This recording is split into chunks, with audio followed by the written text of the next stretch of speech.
should be going live. It says you are live. It's not saying that we're going live on the other side though. That's not good. Maybe there's just a lag and it takes some time. Yeah, I think we are live. Okay, there we go. Okay. I need to mute over here. Yeah, I think we are live. We need to mute over here.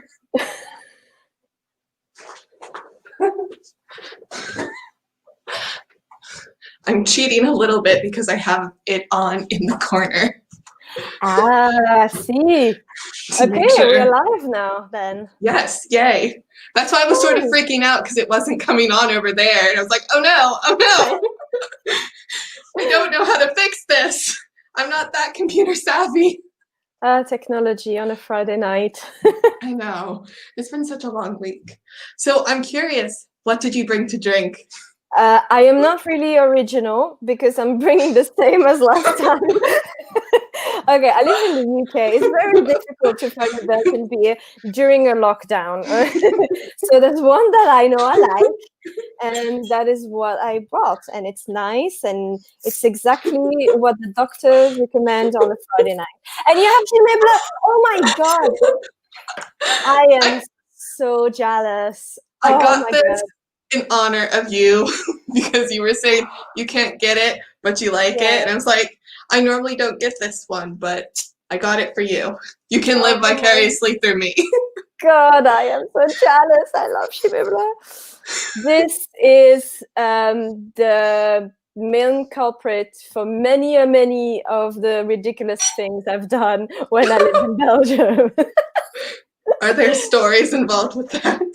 My mom might be watching, so I will not tell them. That's okay. My mom watches too. That's why there's no swearing. No, it's a really good beer. It's really tasty, and I'm so jealous. And I'm gonna be like super bad because I'm gonna drink at the bottle. Savage.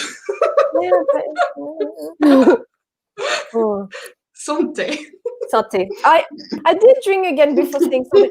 See, living in the UK has made me a complete savage. I don't understand the beer tradition anymore. You know, we don't say that here. You just have your beer, and as soon as you get it, you drink it. Well, yeah. Okay, but before we get into it, we should introduce you because everybody should know who I am. Because I'm Kathryn. This is my channel, and we have. I'm Céline. I'm a writer and many other things.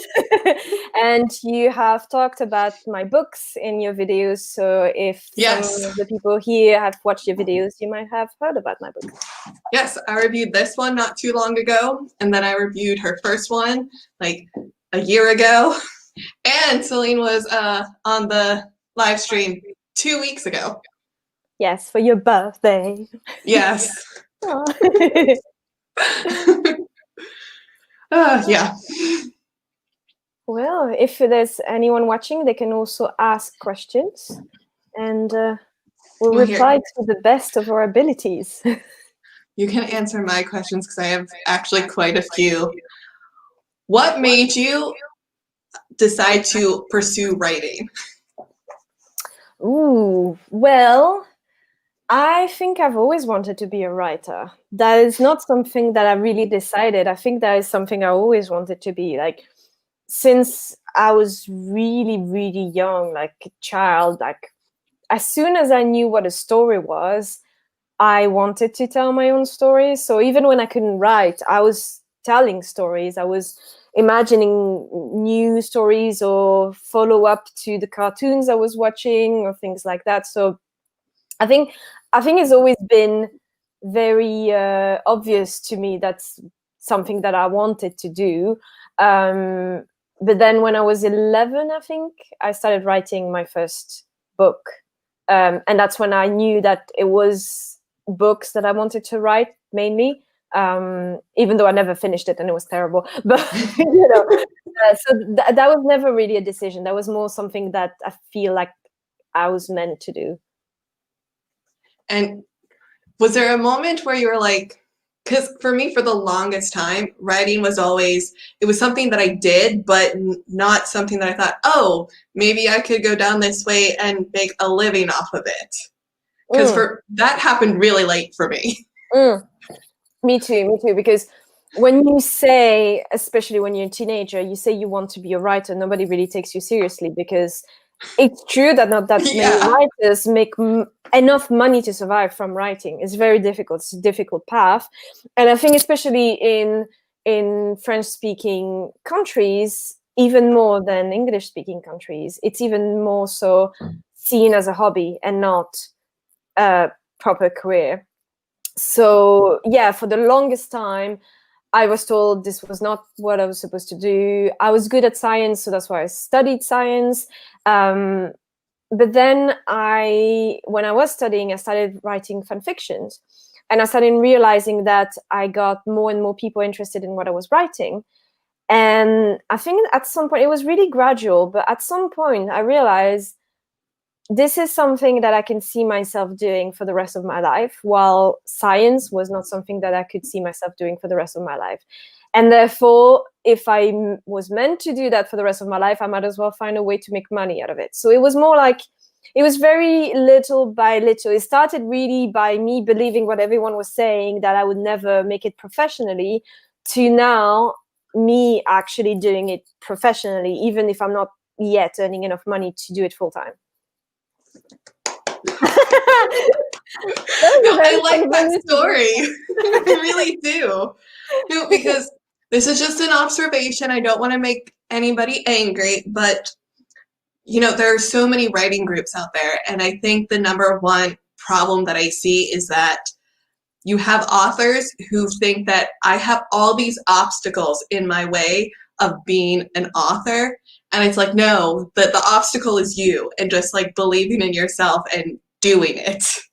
It's very difficult though, because you are almost conditioned since you are a child to think that anything that is creative, anything in the artistic industries, and I know that because I've worked in theater also with actors and people who are creative, you are conditioned to believe that this is not a real job, that real people, real adults, they do something like banking or something like that, that's a real job, or plumber, or I'm not saying that these are not good jobs, it's just that they are seen as real job, adult jobs, like better jobs.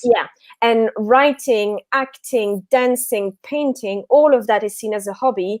And if you try to pursue it as a profession, you are just a dreamer who's not an adult, who's not taking life seriously and everything. And all that conditioning starts very, very young. And it's very difficult to decondition yourself and de-learn all these stuff to take yourself first seriously as a creative and as a professional. And then you will see that these obstacles are not really obstacles. They're just you putting barriers to yourself. But these are beliefs about yourself that society has put on you. And maybe your parents, maybe your friends have put on you, maybe people who criticize you or stuff like that have put on you. And it's very difficult to remove that, I think. And I think that's why some people use excuses instead of seeing the real. Oh, yeah, because it's easier. Celine covers this in her book, The Part-Time Artist, which honestly, because you have the book, that's the book, guys. I read this book a year ago, and it was after I'd finally taken the steps to say, I'm going to be an author, I'm going to build an online platform, and I'm going to try and pursue publishing within like a 5-10 year plan. It's a work in progress. And I read this book thinking, okay, what am I going to take away from it? Because I've sort of been doing this for a while. And oh my goodness, this book really, if you haven't even started, this is the book that you need. And even if you have published or whatever, it's the book that you need. There's so much useful stuff in there. Because it's so helpful. Like sometimes I reread it and then it's like, oh yeah, that's a really good point. Or I'll have forgotten something. It's like, oh yeah, that's a really good point. I mean, oh my gosh, I I'm really really like your glad. book. It's helpful. I'm really glad because the whole purpose of writing that book was to help people who basically are in the same situation where I was when I quit my career in science and I decided to go into more creative work, because I wish I had had someone at that Hmm. point telling me it's going to be okay, giving me a strategy of how to do it, and so I wouldn't have to basically reinvent the wheel myself. Um, Hmm. so that was that, and also because when I wrote that book, I was surrounded by artists, mainly musical theater actors, because I worked in theater and I worked with a lot of actors, but also writers, composers, singers. So, and I could see the mistakes they were doing that I knew about, and I just kind of wanted to help them and everyone else who's been going through these things. And we all make the same mistakes when we start taking Yeah. a career seriously, and when we start trying to make a living out of it. And I think it was important for me to kind of put all of that in writing and hoping that it would help people. Yes, it does. No, I think one of the sections that I found just very inspiring and eye-opening was the fact when you were talking about, I think it's when you were still working as a scientist in Switzerland, and you later quit that job and you worked somewhere else.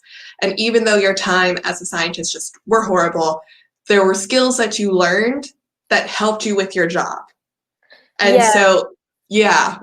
that's something that I try to take from every experience, even really bad experience like the one I had in Switzerland, where I was bullied by my boss, and it really woke up really bad mental health issues because of that, because of the Mhm. bullying. And it took 2 years for me to get out of there, and then it took me a year to just get some help and everything.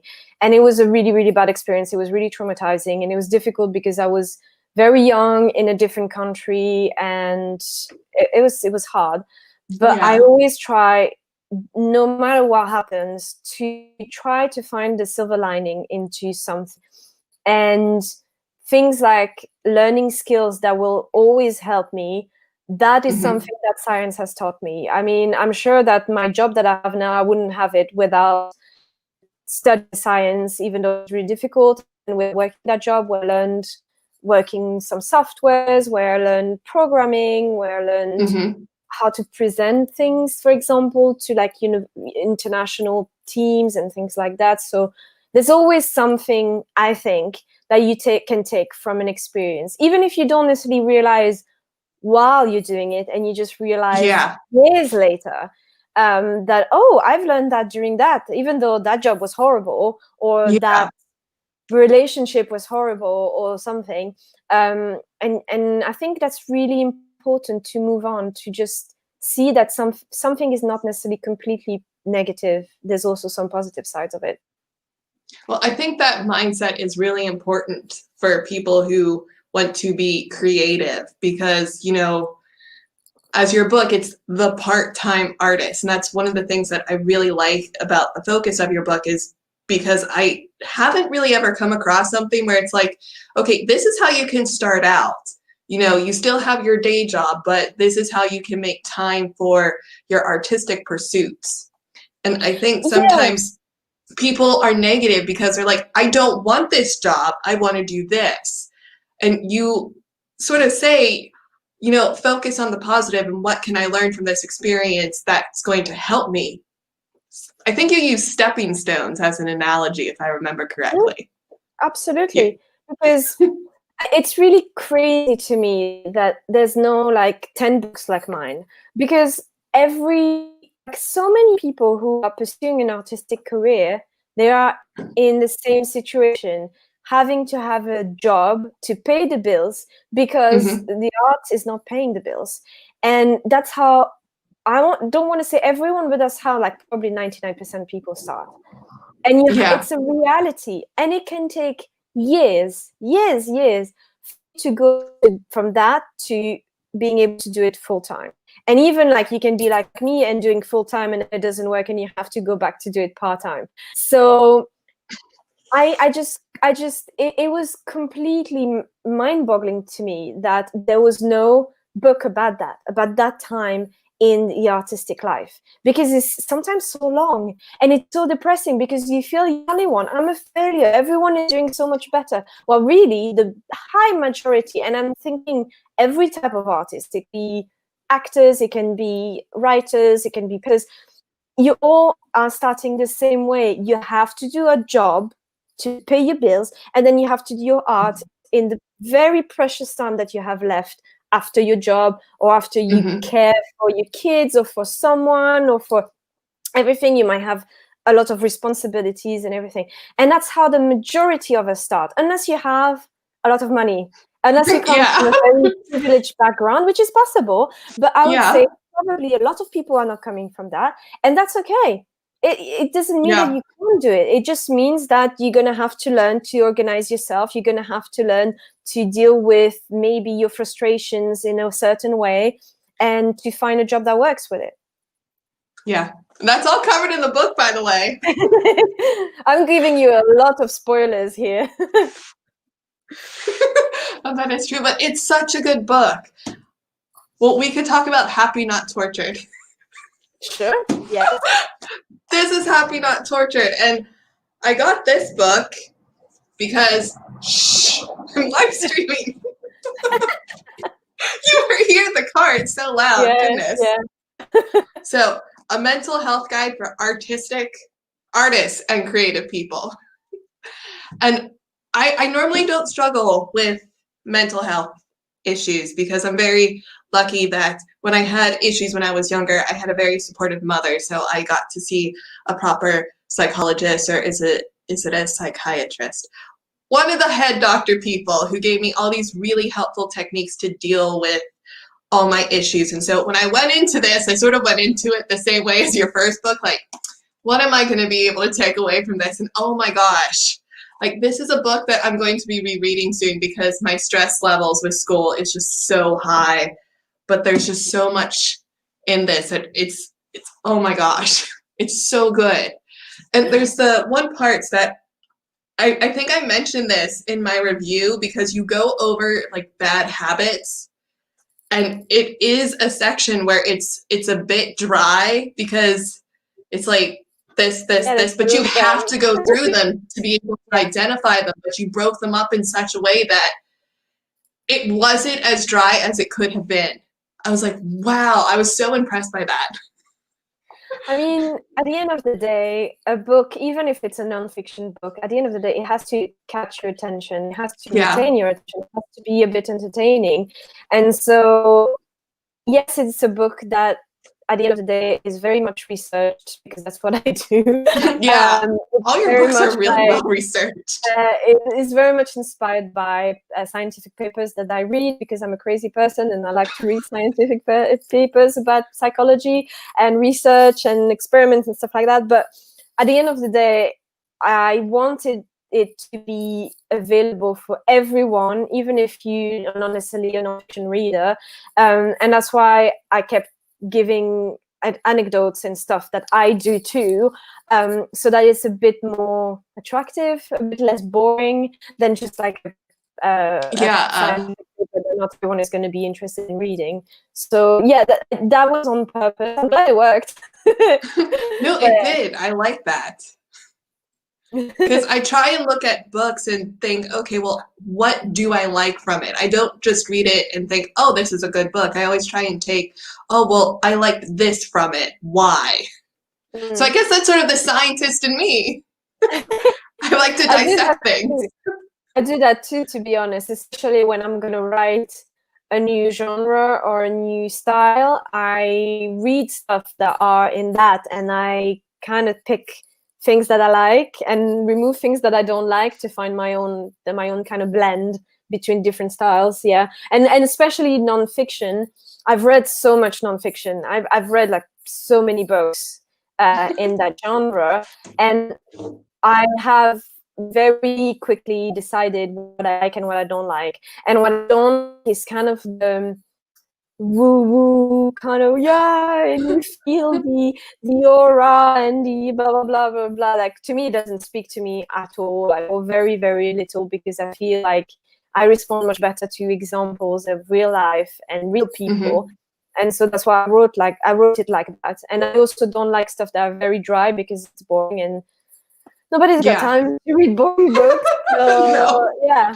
yeah. So I wanted a blend between the two, and yeah. No, I like this one because I would sort of put this on like nonfiction, but also self-help. And normally when you get into self-help, it's more wishy-washy, like hippy-dippy stuff. But this is so well researched. I was like, oh my goodness, like I've never read a book that was so well researched before. Like, yeah, you share your own personal experiences, but you're also like, by the way, there's scientific evidence that backs me up. And that's what I love about your books. Because even the part-time artist, you used research. Yeah, that, I think that is one of the examples of the things I took from my scientific career, my very short-lived scientific career, because you can't talk about something without giving a reference. When you write a paper, when you write, or when you do a presentation, you have to prove or back up what you are talking about. And I wanted to bring that to self-help, especially because, as you say, self-help a lot of time is not really well researched. And I also enjoy the research. When I decide to do a new book, my preparation is very much researching. It's very different from my preparation for fiction. I can talk about it a little bit later if you want, but my preparation for nonfiction is very much researching and putting all my ideas, and like I have a document with just a brainstorming of stuff, and then when I write, I rearrange the stuff to form a coherent story. So I'm very much pants. It's like the equivalent of pantsing, but with a lot of research behind. While when I write fiction, is very different. I'm building, constructing things and things like that, and so you're then I do the research. Yeah, but I'm changing. I think nonfiction has influenced me badly. I'm becoming more pantser these days. But normally I'm a plotter, and then if I need to research something, I'm usually going to leave it a blank in the first draft and research it for the second draft. While for nonfiction, I research everything first, and then I write depending on that research. So I think you mentioned it in the last stream, but there's a third part-time artist book planned. Yes. So it's always been designed to be a series of books. I don't know how many of them, but the part-time artist was always going to be the first one. And then depending on which subject was resonating more with people, not only on the book, but also on my blog and in the podcast, I was going to continue with that.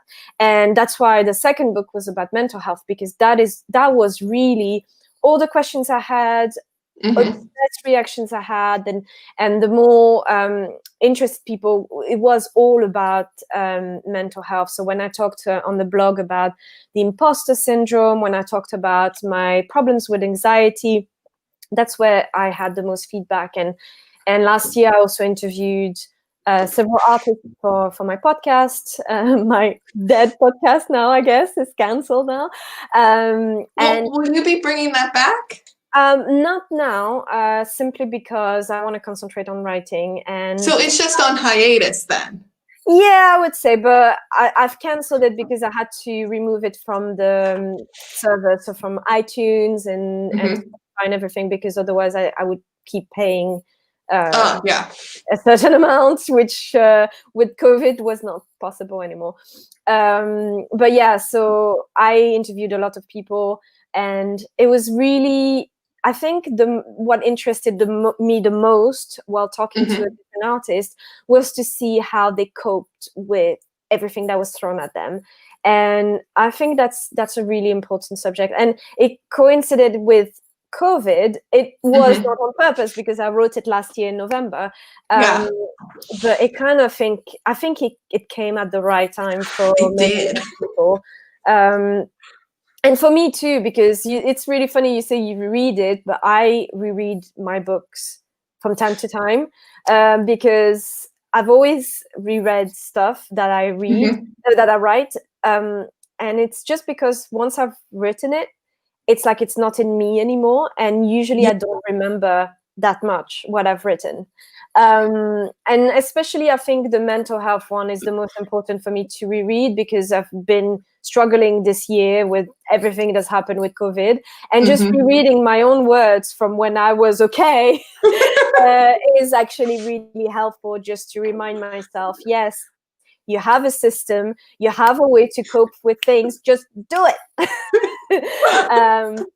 So it was, and so to answer your question, that was a very long reply, I'm really sorry. So to answer your question, I have already a plan for my next book, for the part-time artist. I can give you a little exclusivity. I don't have a title yet, but I know, I'm pretty sure what it's going to be about. Of course, that's going to depend on the research and everything, but one of the non-fiction books that's influenced me the most as an artist is called Big Magic by Elizabeth Gilbert. She's the one who wrote Eat, Pray, Love.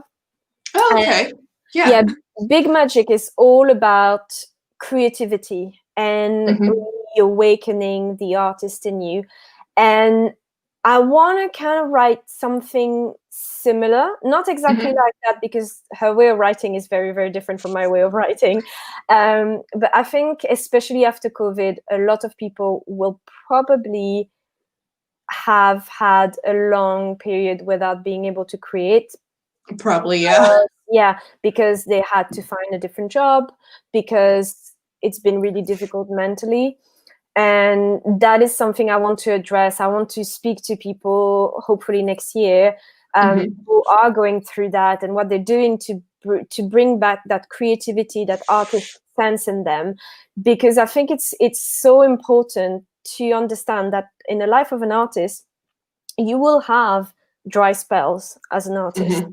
And how you get out of them is what makes you a great artist. It's not, you can't prevent yourself from having a period of time where you can't create, because so many things can happen in your life. You can have a very difficult financial time where you just don't have time, or you don't have the inspiration, or you just don't have the mental space to write or paint or act. Or you can have a very bad critique that, sends you into a loop of just self-destructive thoughts, so you don't want to create. Or simply there can be like a death, or something like that just makes you just stop creating.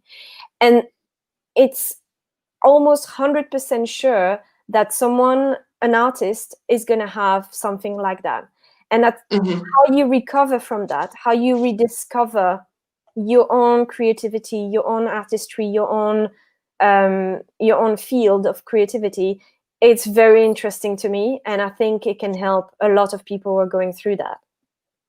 That sounds like an amazing idea. I can't wait to read it. So that's the idea. Now there's all the research and all the writing, and I don't know when I'm going to do that, because I have some fiction writing lined up first. And I can't wait for that one either. Because I think the only fiction thing you have is because you said that you wrote your first original fiction. Yes. Or was it fan fiction? So you wrote it for Nanowrimo. I remember that. So as I said, I've been writing since I was 11. So I have written a few original fiction when I was a teenager, but that was like crap to throw away. And then I discovered the beautiful, wonderful world of fan fictions when I was 18. And then I wrote quite a lot of fan fiction. And fan fiction was, for me, the best school of writing you can ever hope as a writer, fiction writer, because your readers are demanding. Your readers are not at all involved like a book reader is. They have everything they want on the internet. So your story has to really, really attract attention to just keep them and to keep readers. And I got a pretty good story that was pretty popular in the French Harry Potter fandom. But then, after that, after I had finished that story, I started writing originals. well, I started writing another fan fiction that I just finished last weekend. Oh, that's cool. Yeah, so my first time doing NaNoWriMo in 2015. I wanted to improve my written English. That was my goal, because I moved to England to improve my written English, because I write primarily science fiction, and science fiction in France or in Belgium is not necessarily as popular as it is here, and so I wanted to come here to do that, and I wanted to write in English for that. So my first story in English is a fan fiction, and it was to learn how to write in English. But after that, I wrote a novel, which is about a plague that kills a lot of people, and so I was going to query it at the beginning of 2020, and I think it's not going to happen. Well, I don't know. Have you checked out Amazon? There's so many COVID romances going on right now. Yeah, but it's a dystopian story, and it was also a first novel, and you can really tell that it's a first novel, so I kind of want to write something a bit better before. To be fair, I queried it a little bit, and then when COVID started and I lost my job and everything, it was kind of like, okay, this one is going to sleep in a drawer, and then I'm going to write something else. So yeah, I have written quite a few things, but I have written a few short stories that have been published in magazines. But apart from that, yeah, you can't really see a novel from me yet. No, but that's really cool. I never considered to take a manuscript that I started back in the day and rewriting it today. Well, that one, so that fan fiction, I wrote it for NaNoWrimo in 2015, and then towards the end of that year, NaNoWrimo, I realized I had a giant plot hole. And I mean, giant plot hole. One of those that destroys your whole story. And that was like, I think it was 3 days before the end of NaNoWrimo. And if anyone is watching doesn't know what NaNoWrimo is, it's a month in November when you have to write 50,000 words, and it's a nightmare, and it's fantastic, and everyone should do it. Yeah, it's going on right now. It's going on right now, and if anyone is watching and is doing NaNoWrimo, what are you doing? You should be writing. Exactly, go write. But unless you got your word count, then very good. If you have got your word count, then that's fine. Yeah, so that year, so that was my first NaNoWrimo year, and I was writing in English for the first time, and I was so proud of myself because I was just at the word count, and then I realized I had made a really, really bad mistake, and I was like, oh no. And I think I had like 9,000 words left to write to reach the count, not the end of the story, but the count. So I did, and I was like, I'm pretending to ignore it. And then I finished it, NaNoWrimo. I won NaNoWrimo. That's how I won the first year. And then I never touched that story again. I think I made one attempt to correct it, and then it really needed a very, very deep rewrite. And at that time, I really wanted to work on my novel. I thought that working so long on another fan fiction was going to just be wasting time. So that's why I didn't do anything at the time. And then this year, I just needed something to get back into it after not writing for a while, and especially not writing fan fiction for a long time. For a long time. And so, yeah, I just thought, okay, that story, I can make it good. Right. That was just like, and I didn't plan anything. I just like, I can finish it. I can correct the problem. I can rewrite it, and I can finish it. And that was kind of my challenge for this year, because this year has been so difficult in so many ways that I was just like, if I can do that, then that means I can recover from everything. And I did. I finished it last weekend. So that's great. I think I might try that. Because my actual first NaNoWrimo story that I did like 3 years ago, I had not the exact problem. My problem was that I wrote the story, and the story was done in like 40,000 words. And like, I saw the problem beforehand, and I was like, okay, because I got to the halfway mark, and at the halfway mark, I was only at like 12. So I kept adding stuff, and I was going off script. And so by the end of it, I got the 50,000 words. I won Nanowrimo. But then when I went back and reread everything, it was like nothing connected because my ending was over here, and then I went this way, and it was supposed to be a romance, and it ended up, it couldn't be a romance because they didn't end up together. Oh my god. And I was like, can you have a romance that doesn't have happily ever after? And they're like, Yeah. only if you want the romance community to come after you with like torches and pitchforks. No, I'm pretty sure you can do that, I think. No, it has to be happily ever after or happily for now. And it was neither of those because they broke up. I see. And you can't do that. I got people angry at me just for suggesting that. They were like, what's wrong with you? I didn't know that. I am gonna be honest. I don't really read romance. It's not that I don't respect the genre at all. It's just not the kind of thing. I like aliens and space shit. Yeah. So I don't really read romance, but I thought that you would have a high variety of different things because you have so many romance writers, right? So there must be people and readers. So you must be people who don't necessarily want to have that kind of ending. I don't know. Well, I think it's because of like the specific genre. Like I was thinking like just plain romance genre, but I think it would have to be like more like women's literature romance because that's like women empowerment. And I was like, but I don't want to write that.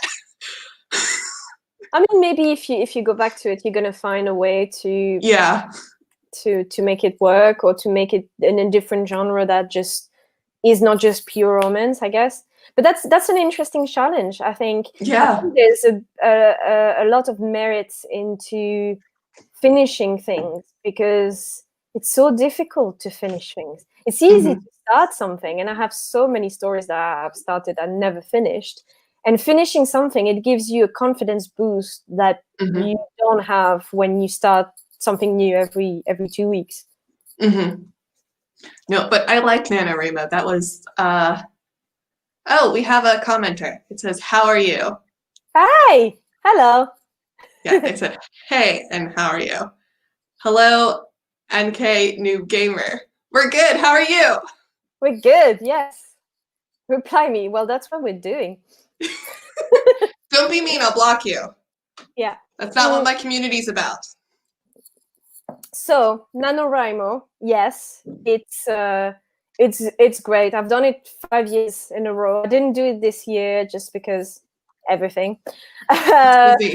Yeah, and I have really long days at work at the moment, so I don't have time. November is very busy at my job at the moment, so that's why I couldn't do it. But I really recommend it because it challenges you in a way that nothing else does, but you also produce so many words that you never ever would have done without NaNoWriMo. I've never written that fast outside of NaNoWriMo, ever. Oh yeah, my word count.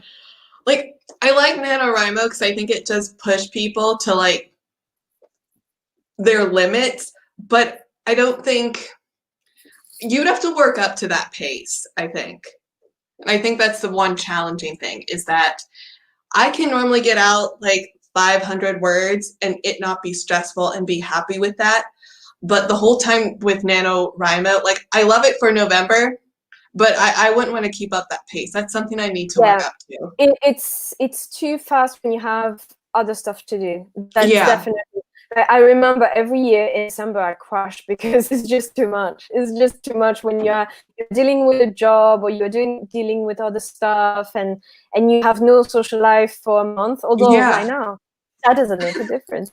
But normally, in normal years where you see your friends going out and you're at home and writing, it's not fun to do that like for a whole month. I think the most difficult part of NaNoWriMo is that you don't have a break. If you could do a break like at least 1-2 days a week, but you're just not writing, it's much more. It's something that you can continue doing, and that's why when I do when I do workshops with people and we work on their productivity and things like that, I always say NaNoWriMo is like a fun challenge, but it's not something you should aim to do every day because it's a bit too much. It's gonna burn you out. Oh yeah, no. That's like the only thing I didn't like about that is that by the end of NaNoWriMo, I was so burnt out that I didn't write for like 2 months afterwards because writing just was not fun anymore. And it took a really long time for me to get back into the, no, I like writing. It's just, I just don't like writing, what is it, 1,667 words every single day. Yeah, it's a lot. I Yeah, do like the usually community though. Yeah, and that's the thing. That's why I really recommend people to do it at least once, because you are going to meet people and are going to suffer with you. So you're going to have a Stockholm syndrome together, and then you're going to be bonded for life. Yeah, but you also can learn some really great techniques because before I did NaNoWrimo, I never really heard of writing sprints. Like I sort of heard them, but I was like, okay, write for an hour. And they're like, no, that's not how you do it. You write really fast for 20 minutes and then you take a break. And I was like, but write for an hour. And they're like, no, do 20 minutes, take a break, 20 minutes, take a break, and you'll get more words. So I was like, that's not going to work. It does. Short writing sprints create more word counts than really long ones, I swear. It's basically a way to prevent yourself from giving yourself excuses. Before I did NaNoWrimo the first time, I was writing, and I was writing a lot. My biggest fiction is almost 200,000 words, so it's quite a lot of words. But I was only writing when I felt like it. And the big difference when you do NaNoWrimo, and especially when you do these sprints, is that you learn to write at any point. Any moment, you can be given like 2 minutes heads up, and then you start writing. And so you use less excuses, and it's good because that's a transition to professional writers. Because professional writers, they write every day and they write more because they just do that full time, right? Yeah. But they can't use an excuse like, oh, today I don't feel like it. Oh, today I just don't feel that scene. Oh, I'm going to watch TV. They can't, because their income and their family income depends on their writing. And so that's your first step as a professional writer, is you have to learn to write even when you don't feel like it. And believe me, in NaNoWrimo, you're going to have to, because otherwise you're not going to get your word count. Because the first week, the first week is easy, right? The first week is just like, oh yeah, I can do super. Yeah, I'm the best writer ever. And then around like week 2, 20,000 words, you're just like, I'm the worst writer ever. I can't write today, don't make me write. So yeah. I know. No, when I first started, because my birthday's November 4th. So like the first 3 days, I was pushing myself because I was like, I'm not writing on my birthday. So I had to do one more than the word count so that I would miss my word count. And then afterwards, I felt so guilty because I was like, now I'm just on schedule. Yeah, I always. And then you do have days where you don't get the words in. It's like it's like pulling, and then you fall behind, and then it's just stressful. And that's when you start writing sentences that are very long, and that's when you start writing, describing everything that's around the character, so you can get stuff because you don't know what's coming after. Oh, there's so many tricks. Like I always start NaNoWrimo at midnight on the. Well, it's technically the 1st, but it's really Halloween night, so I can get my words then, and then the words on the 1st of November. So I have 2 days in one day, really. So I have a little bit of a heads up, and I always build some days off anyway. So I try to do 2,000 words per day instead of 1,667, so I can get a day or two off. But so that's a good technique. There's so many tricks, like following the prompts on sprints. That's also a good thing if you really, really don't know what to write next. There's so many. No, what's really funny for me is that I discovered I'm an underwriter. And I was like, how is this physically possible? Because I added so much crap because I had nothing to write. But it was still, it's like, it's so bare bones. I don't describe anything. Oh yeah, describing is annoying. Well, It's no, go for it. Go for it. that's the part in the book that I skip. That's We why I have don't write it. problem. We have exactly. It's really funny because my fiance, he's a fantasy writer, and you know, fantasy writers, they are really, really good at describing. And description is like what makes the fantasy world. That's the world building, and it's fantastic. People who do it really well, it's fantastic. And so he spends a lot of time designing castles and designing things, and honestly, it's a piece of art. Yeah. Right? And so descriptions for him, it comes naturally. For me, it's like if they come castle, it's called the castle. There's no Exactly. and I do that in draft too, because I just like I need to get the scenes and the actions and the pacing, and then come back and I do the description. Yeah, that's what I've learned to do too. Because I wrote this one scene once where this girl goes into an office, and I described it. She enters office. There's office stuff in the office. Oh yeah. I think the pearls of Nanowrimo, I think it's called, is like all the stupid things you write because you have to put words on the page, and it's like, yeah. It positively said yes. Oh, I remember getting very descriptive, like with my dialogue tags and the dialogue. Oh yeah. Yeah. Oh wow. Yeah. I'm having like flashbacks now.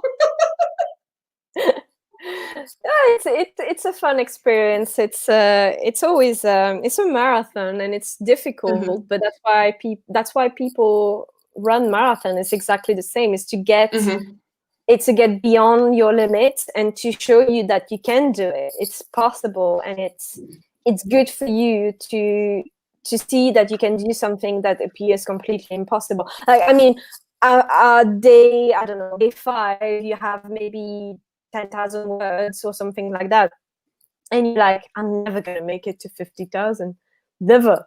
It's like this is impossible. And then the closer you get, the closer you just like, oh, okay, I'm getting there, I'm getting the words in. I keep on, and especially the first time you do it, it's such a discovery of yourself, of your own sense of purpose. It's great. It's a great challenge. So I'm gonna move away from Nanowrimo so that we can talk about you. Okay. Well, because making another observation that's gonna make people mad, but I think there are a lot of creative types. And I think if you want to be successful, you can't just be creative. You also sort of have a business mindset if you want to succeed, because at the end of the day, if you're writing a book, you're starting a small business. And one of the things that I really admire about you is that you're a businesswoman. Like, you created the part-time artist. You have workshops that go with the books. So, I mean, how did you do that? It's not my personality at all to be a business person. I have to say, it is something I have had to learn. I have had to change about myself, and it's still a big work in progress. I think until I make enough money to survive without having to have a job, I will still consider myself pretty bad at business. But as you say, it is, you can't escape it. As an artist, you have to have part of you that is business. And I think even more so now, because the classical ways of doing art are either disappearing or they're not providing you with enough money. And I'm thinking especially the writing world, being traditionally published these days doesn't mean that you're making enough money to just be doing writing. The royalties are absolutely ridiculous. So unless you become a big bestseller, and that's 1 in a million, you are not going to make enough money to survive. So, and the worst part is, even if you get an agent, even if you get a publisher, they might not prioritize you in terms of marketing, in terms of doing book tours and things like that. Big publishers, what they do, they bet on a couple of very bankable, very marketable books, and the rest is kind of there to fill the shelves. It's depressing, but the sooner you internalize that, the better you are going to be as a career writer, painter, actor. You have to learn to market yourself, to market your products. As an actor, you have to learn to go to audition and present yourself in a certain way. I mean, I had an actress telling me once, I went to this audition, and the casting director, the first question they asked me is, how many followers I have on Twitter? And she was enraged that it was something like that. And to me, that is a very fair question, because guess what? When you have a lot of followers, you can get people to the theater when you do the thing. So I think nowadays you have to cultivate these skills. And it's very difficult for someone who's artistically minded, like me, like you, to also learn this. And I really admire the fact that you're actually going to school to learn these things, and that if I could afford to do it here in the UK, I would definitely do the same, because it is something that you can learn. It's not easy. It's very difficult, but you can learn to become more business savvy, more business minded, to think of your books not in an emotional term anymore, but in a product that I need to market and sell term. Your website less as a ego facade and more as a way for people to find your products that you're selling. Your social media less as a place where you complain about everything, but as publicizing a marketing tool, so that the big people will find you, like agents, like casting directors, like people buying stuff for galleries and things like that. So I think we don't have a choice. I don't know many people, even traditionally published writers, who can afford not to do that. No. And that's something that I think many like artistic people sort of struggle with, that they have their art, they have the creative mindset, and it's really difficult for like us with this mindset to be like, it's not a product, it's my baby.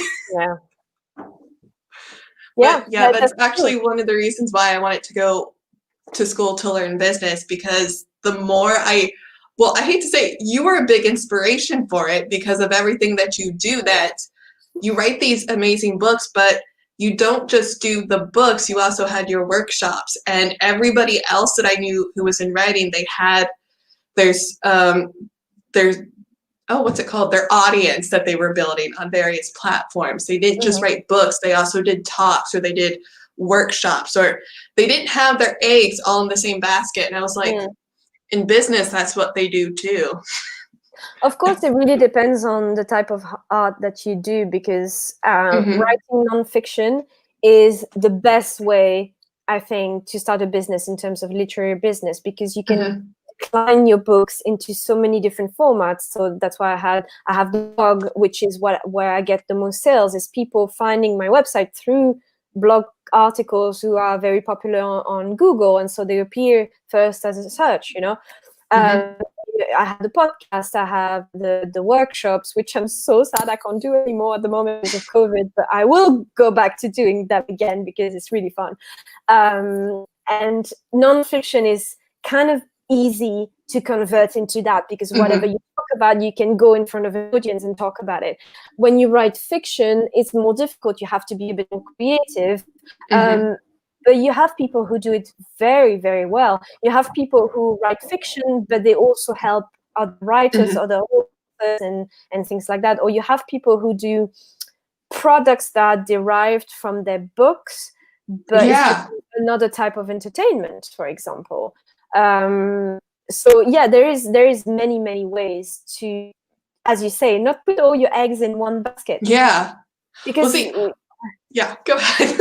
No, but just because reading a book especially is quite a lot of investment, but if you offer short stories or like illustrations based on your books, that's much easier to consume for a buyer, and so they're more likely to buy that.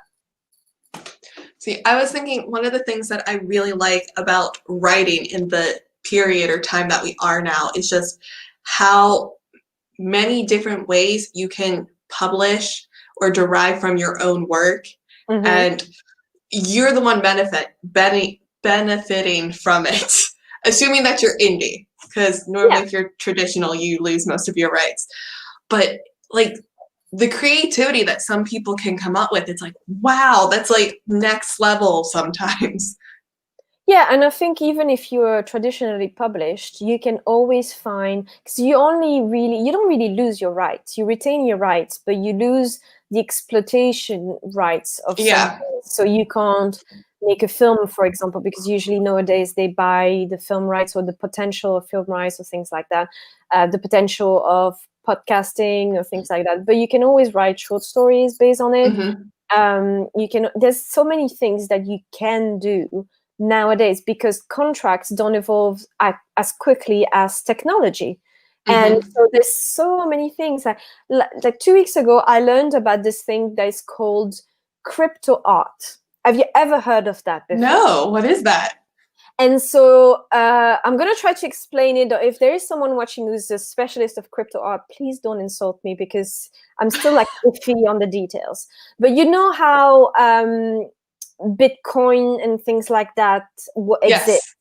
In the way it works is that you have many different computers that have a sort of ledger, and all these ledgers are copied everywhere. And so if you do a transaction, it's going to change on all the ledgers, and that means you can't fake a transaction because all the other ledgers are going to be wait, I thought we had 8,000 Bitcoin. So it's a very secure way of doing transaction and just of doing operations on computers. And I have learned because I have a friend who's an artist, who's a digital artist, and she does art that she can sell online. And you can give people a certificate of uniqueness through the same system as Bitcoins, through cryptography.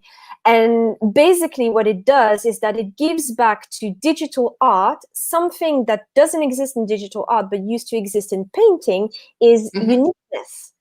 So that's cool. You used to have a painting like Mona Lisa, there's only one, and when you get the paper saying it's yours, it's great because it's yours. But with digital art, you can copy these things so many times. There's no concept of uniqueness anymore. Well, cryptography has basically reinvented the concept of exclusivity, of uniqueness. That means that you can sell your art for much more money than something that can be copied.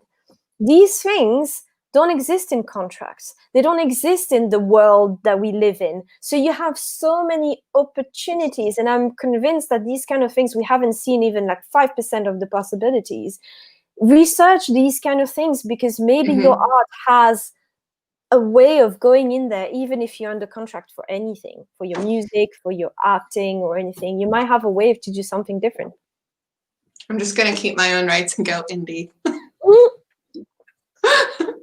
Well, to be fair, I am indie at the moment, but one of my goals is to also be traditionally published at some point, just because I want to see the experience. Ooh, the church is there. It's early 10 again. o'clock.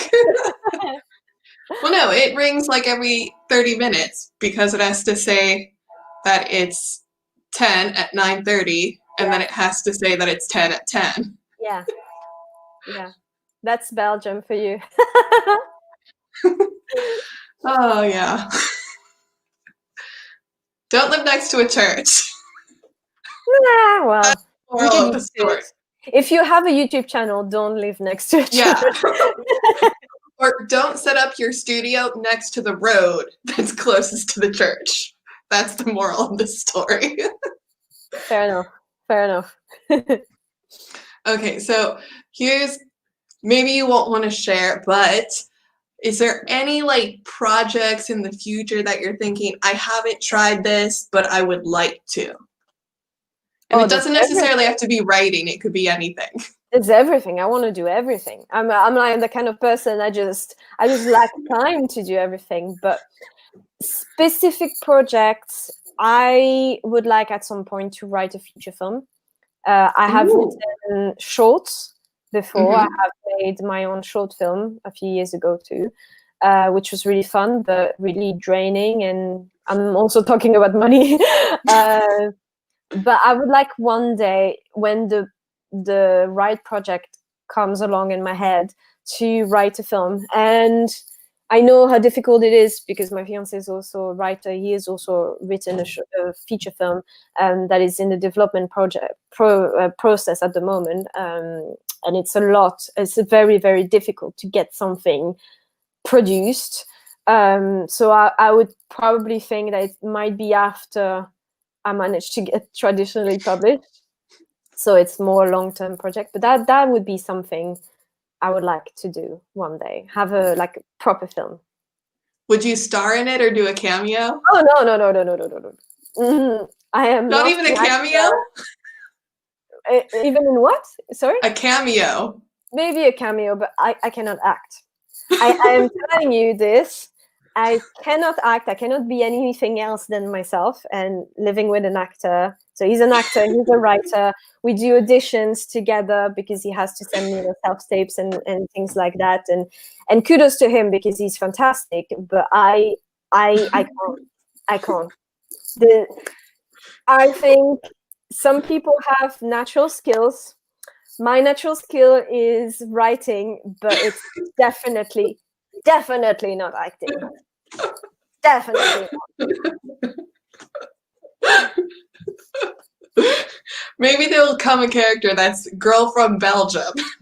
You could play that. Even then, I think I couldn't help myself, laughing or just giggling or just being self-conscious. Honestly, when you have that camera on you, and I've done stuff because I have even what you do with YouTube, I have done videos for YouTube before, and I feel so self-conscious. It's not yeah, but that goes away. You just need to keep doing it. I guess. But when you have to play a character, I think it's different, and it's not just playing. It's really, it's a lot of work. A lot of people, I think, don't realize how much work goes into acting. It's very taxing, it's very tiring, and it's very difficult to do it well. You can do it, but to do it well is difficult. I think being comfortable in front of the camera is very, very difficult. I think another way to look at it is that if you, anybody can speak in front of a crowd, but only certain people can do it really well and work a crowd. But I think that in some cases is sort of easier because if you have a good crowd, you can take their energy and play off of it. But in front of a camera, you have to use your imagination and be everybody loves me. See, I don't have any problem talking in front of people. That's why I do workshops, because workshops are fun. And because you get, as you say, you have the energy bouncing back to you. But yeah, with the camera, it's hi. And then you get hey, hi.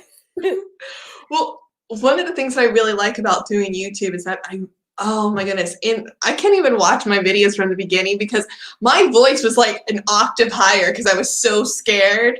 But one of the unexpected benefits was that it made me more comfortable to speak because in front of the camera, you have the opportunity when you're editing to see all the weird stuff that you do, which you probably don't notice. You just think, oh, I'm a great public speaker. And it's no, you're probably not. Get in front of a camera, record yourself. You'll see.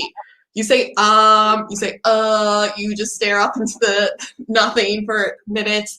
That it allowed me to be able to express myself better and actually become a pretty decent public speaker, which is something I've never been able to do, but I noticed that in school that I constantly get compliments of, your participation is so great. You always volunteer for stuff.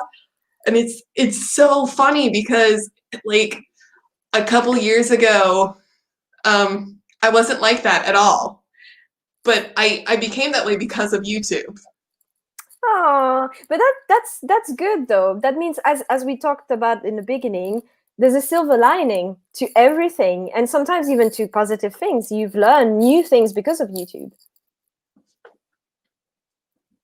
I think this person might know you. Okay, this is my fiance. I didn't realize you were watching. See, you could be more than Belgian girl. He's in the room next door. Aw, that's so sweet. Yeah, so I'm not modest at all. I'm really bad, and you are so much more talented than I would ever be. And yes, I refuse to step in front of the camera because, yeah. I usually like it's very difficult because when you talk here like this it's fine, but when you have to read script and you have to be kind of natural so that he can actually get you the energy of the thing, it's so difficult. You have to memorize lines. Like, how do you do that? So I feel like line. We should ask him to say, but it's a long process because it's not just, I think, just the memory. It's living the line and being in the right energy, but also listening to the person at the same time. So you can't. There's such a thing as over preparing, I think, and if you over prepare, you're not listening to the other person. And it is a job. I think a lot of people see actors as like, oh, I can do it. It's easy. You just talk in front of a camera, but actually, it is a very difficult job. And I have worked with a lot of actors, and I can tell how seriously they take their craft. And it is a craft, and it is a very difficult craft. And I don't think many people can actually do it properly. Okay. I don't know if I can be a proper judge, but I have stalked your fiance just because I remembered you were like, oh yeah, I have one. And I was like, oh, I think it's this guy. And I've seen his reels and he is really good. He is really good. I keep so I can vouch for him. Say that again so he listens, because when I say that, it just doesn't.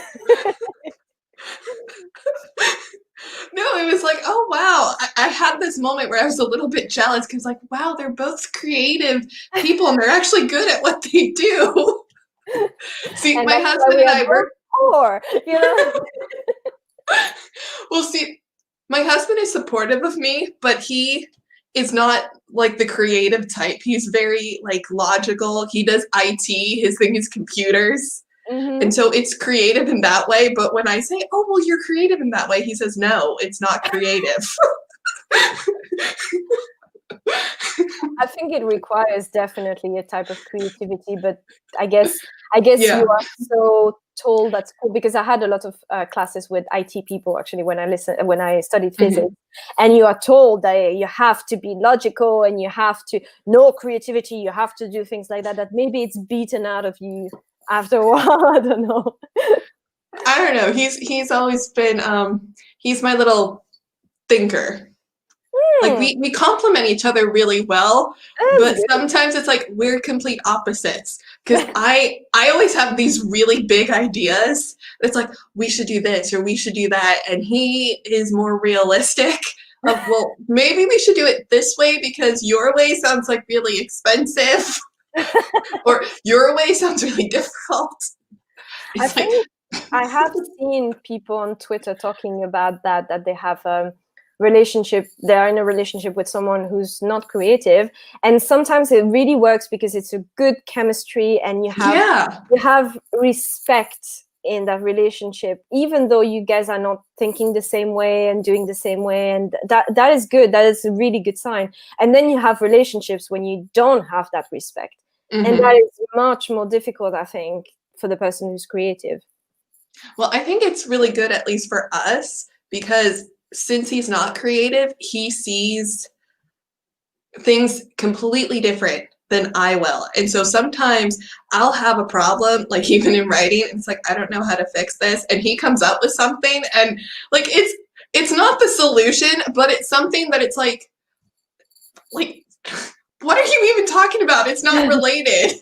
But it's like, oh, but wait, I could do this. And so it leads to a solution. And that shows that you're a good team. And at the end of the day, that's the most important, isn't it? How does the energy work when you have another creative in the household? Well, I think even though we are both creative, we create probably in different ways. We have different aspirations. We have also a slightly different job because I'm writing most of the time. He does writing and acting.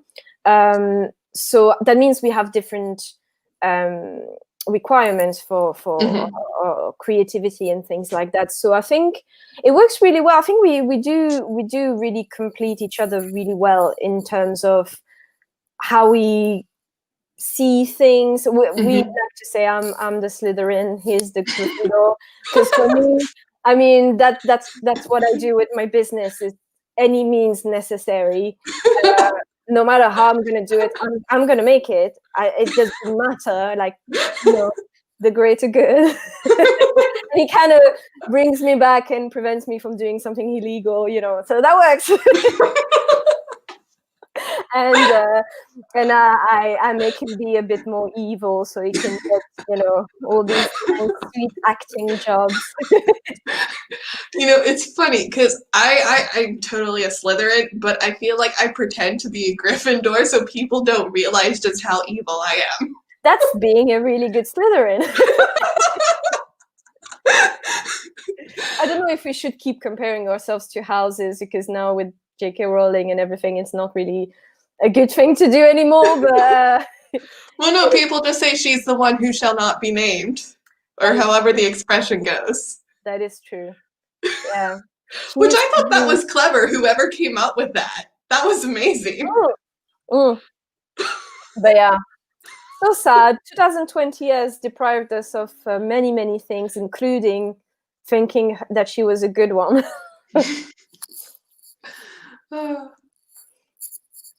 So I maybe you won't want to share, but what's some of the more evil things that you like to do?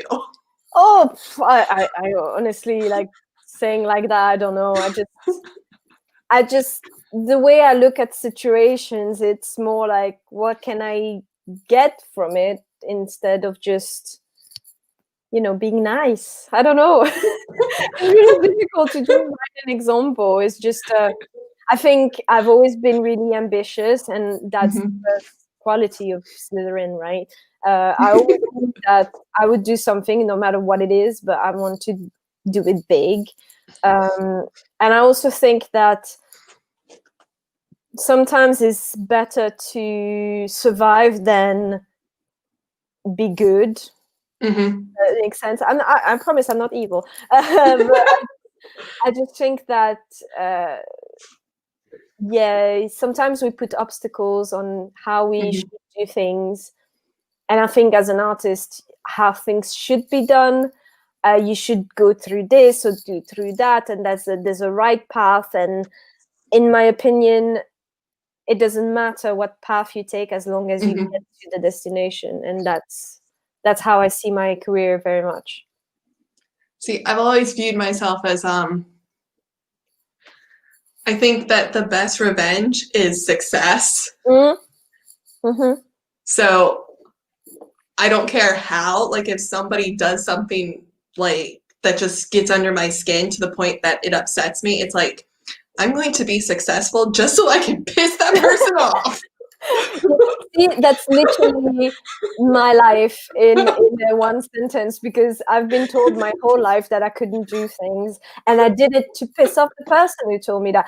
When I was in my first year of secondary school, I was told by a teacher that I would never work in a field that required math, because I was not very good at math at the time. And I went on getting a master in physics. And I really, really wanted to go back to my school and be like, you just sucked as a teacher.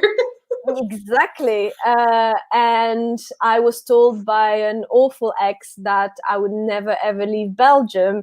And, well, exactly. I've lived like almost longer in a different country than I've lived in Belgium. Not quite yet, but it's going to get there. That's how I ended up abroad too.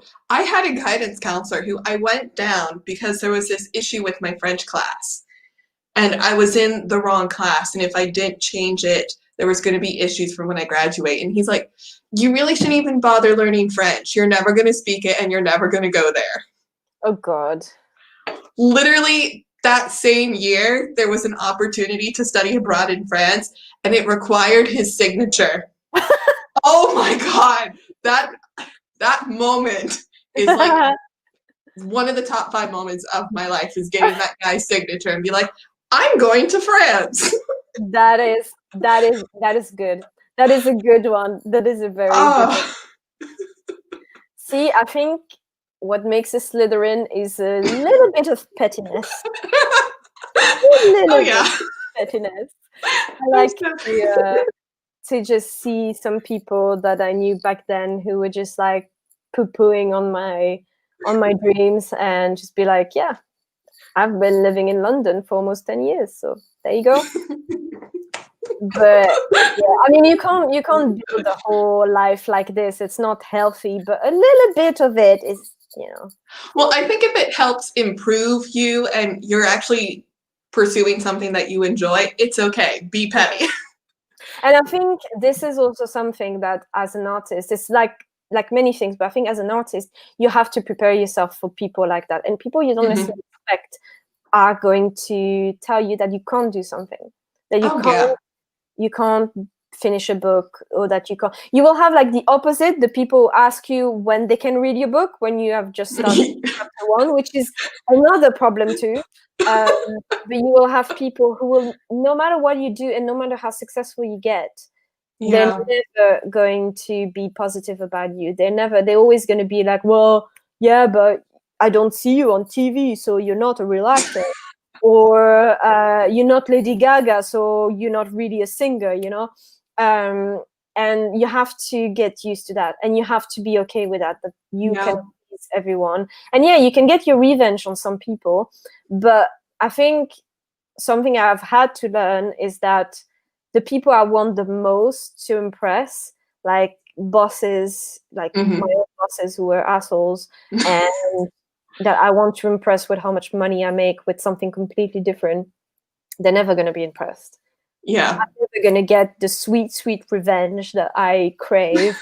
And so it's a good engine to start something. Is really good. Feeling like you have something to prove is a really, really good way to start something, but it's not going to sustain you on the long term. So you have to find a different reason to do. Yeah, that's true.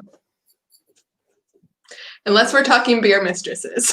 No, I swear to God, for every single negative comment I get about the stupid glasses is another year I'm going to drink beer in the wrong freaking glass. My God, what are they going to say that I drink at the bottle? They're going to hate me. Oh my God. They probably would. No, it's like, I'm still shocked that people leave me comments complaining about it. And it's like, I've gotten to the point, I tell people outright, I'm doing this on purpose to make you mad. I mean, okay, so my guilty pleasure on YouTube is to watch videos of people who react to other stuff. And especially I watch people who react about music.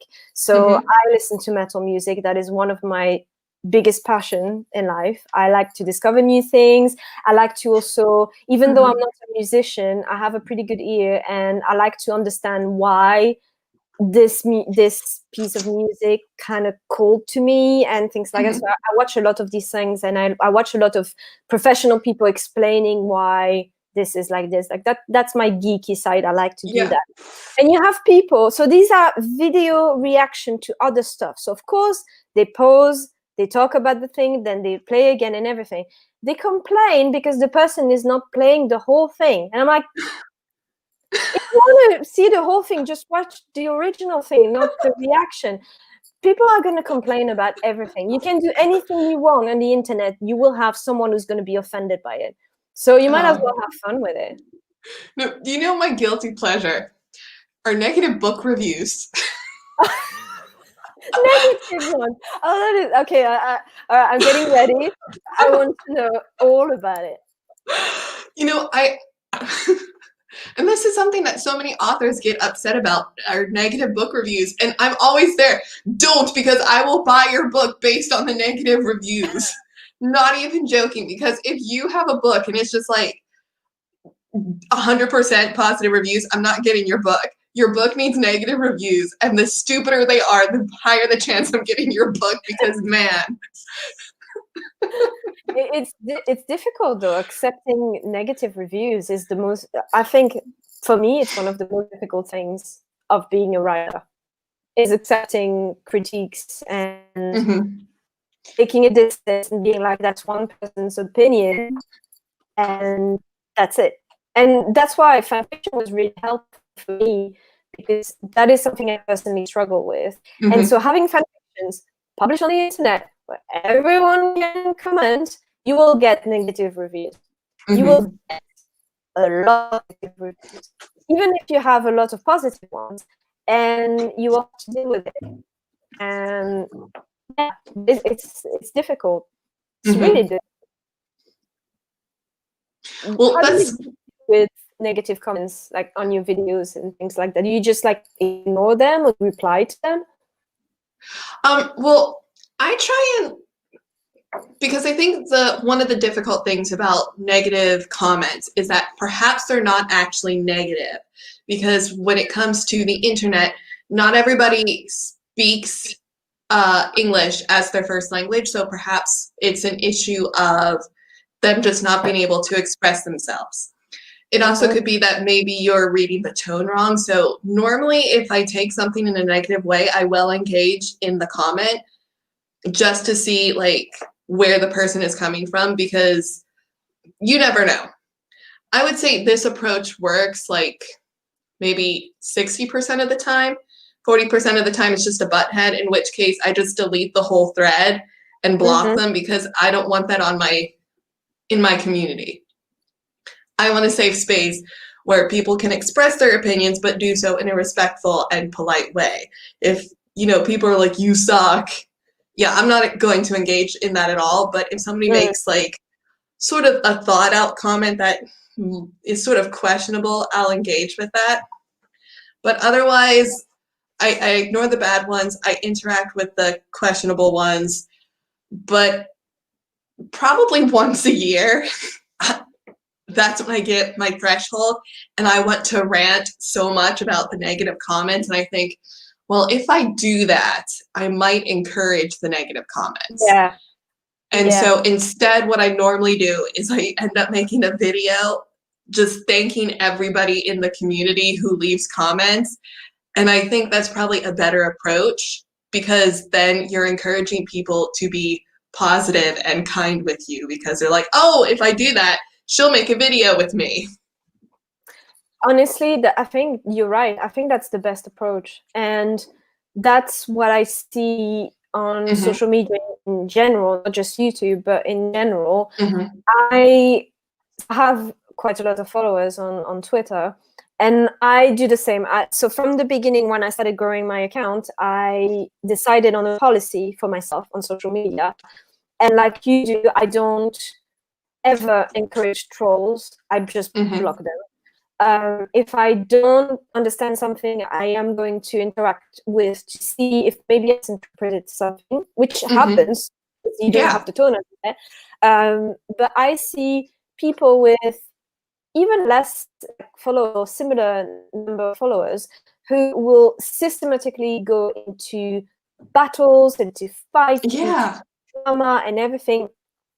And at the end of the day, what happens is that they are constantly in that state of battle with other people. Because trolls call other trolls. And then you get drama calls more drama. And so if you are avoiding it completely, and it's difficult, sometimes you just want to be like, go away, you idiot, you want to blast them. I have done that a little bit with the whole Biden-Trump thing, because I had lots of people calling me names because I retweeted something, and then and so I kind of lost my cool for 5 seconds. Then I regretted it, and I kind of like blocked people and everything. But the more you're gonna lose your cool, the more you're gonna take the low road, the more you're gonna be dragged down with these people. So it's hard though, because you are trying to put something constructive and creative and positive out there, and you will always have these people literally too much time on their hands to criticize you. That's true. I have my own policy when it comes for Twitter. And see, this is why I'm so like Slytherin, because I don't necessarily do this because I'm a kind or nice person. I do it because I read it in a psychology book that talked about language and how to manipulate people. And that if you're talking using negative words, even if it's directed at somebody else, those negative words stick to you. So if you're ever going to speak, talk people up, because then people will associate those words with you. So Absolutely. whenever I'm on Twitter, I'm always saying nice things, because in the back of my head, I'm thinking they'll think that about me. Yeah, no, you're absolutely right. And I think not a lot of people realize that, and especially people who have a business, you have to be really careful what you say.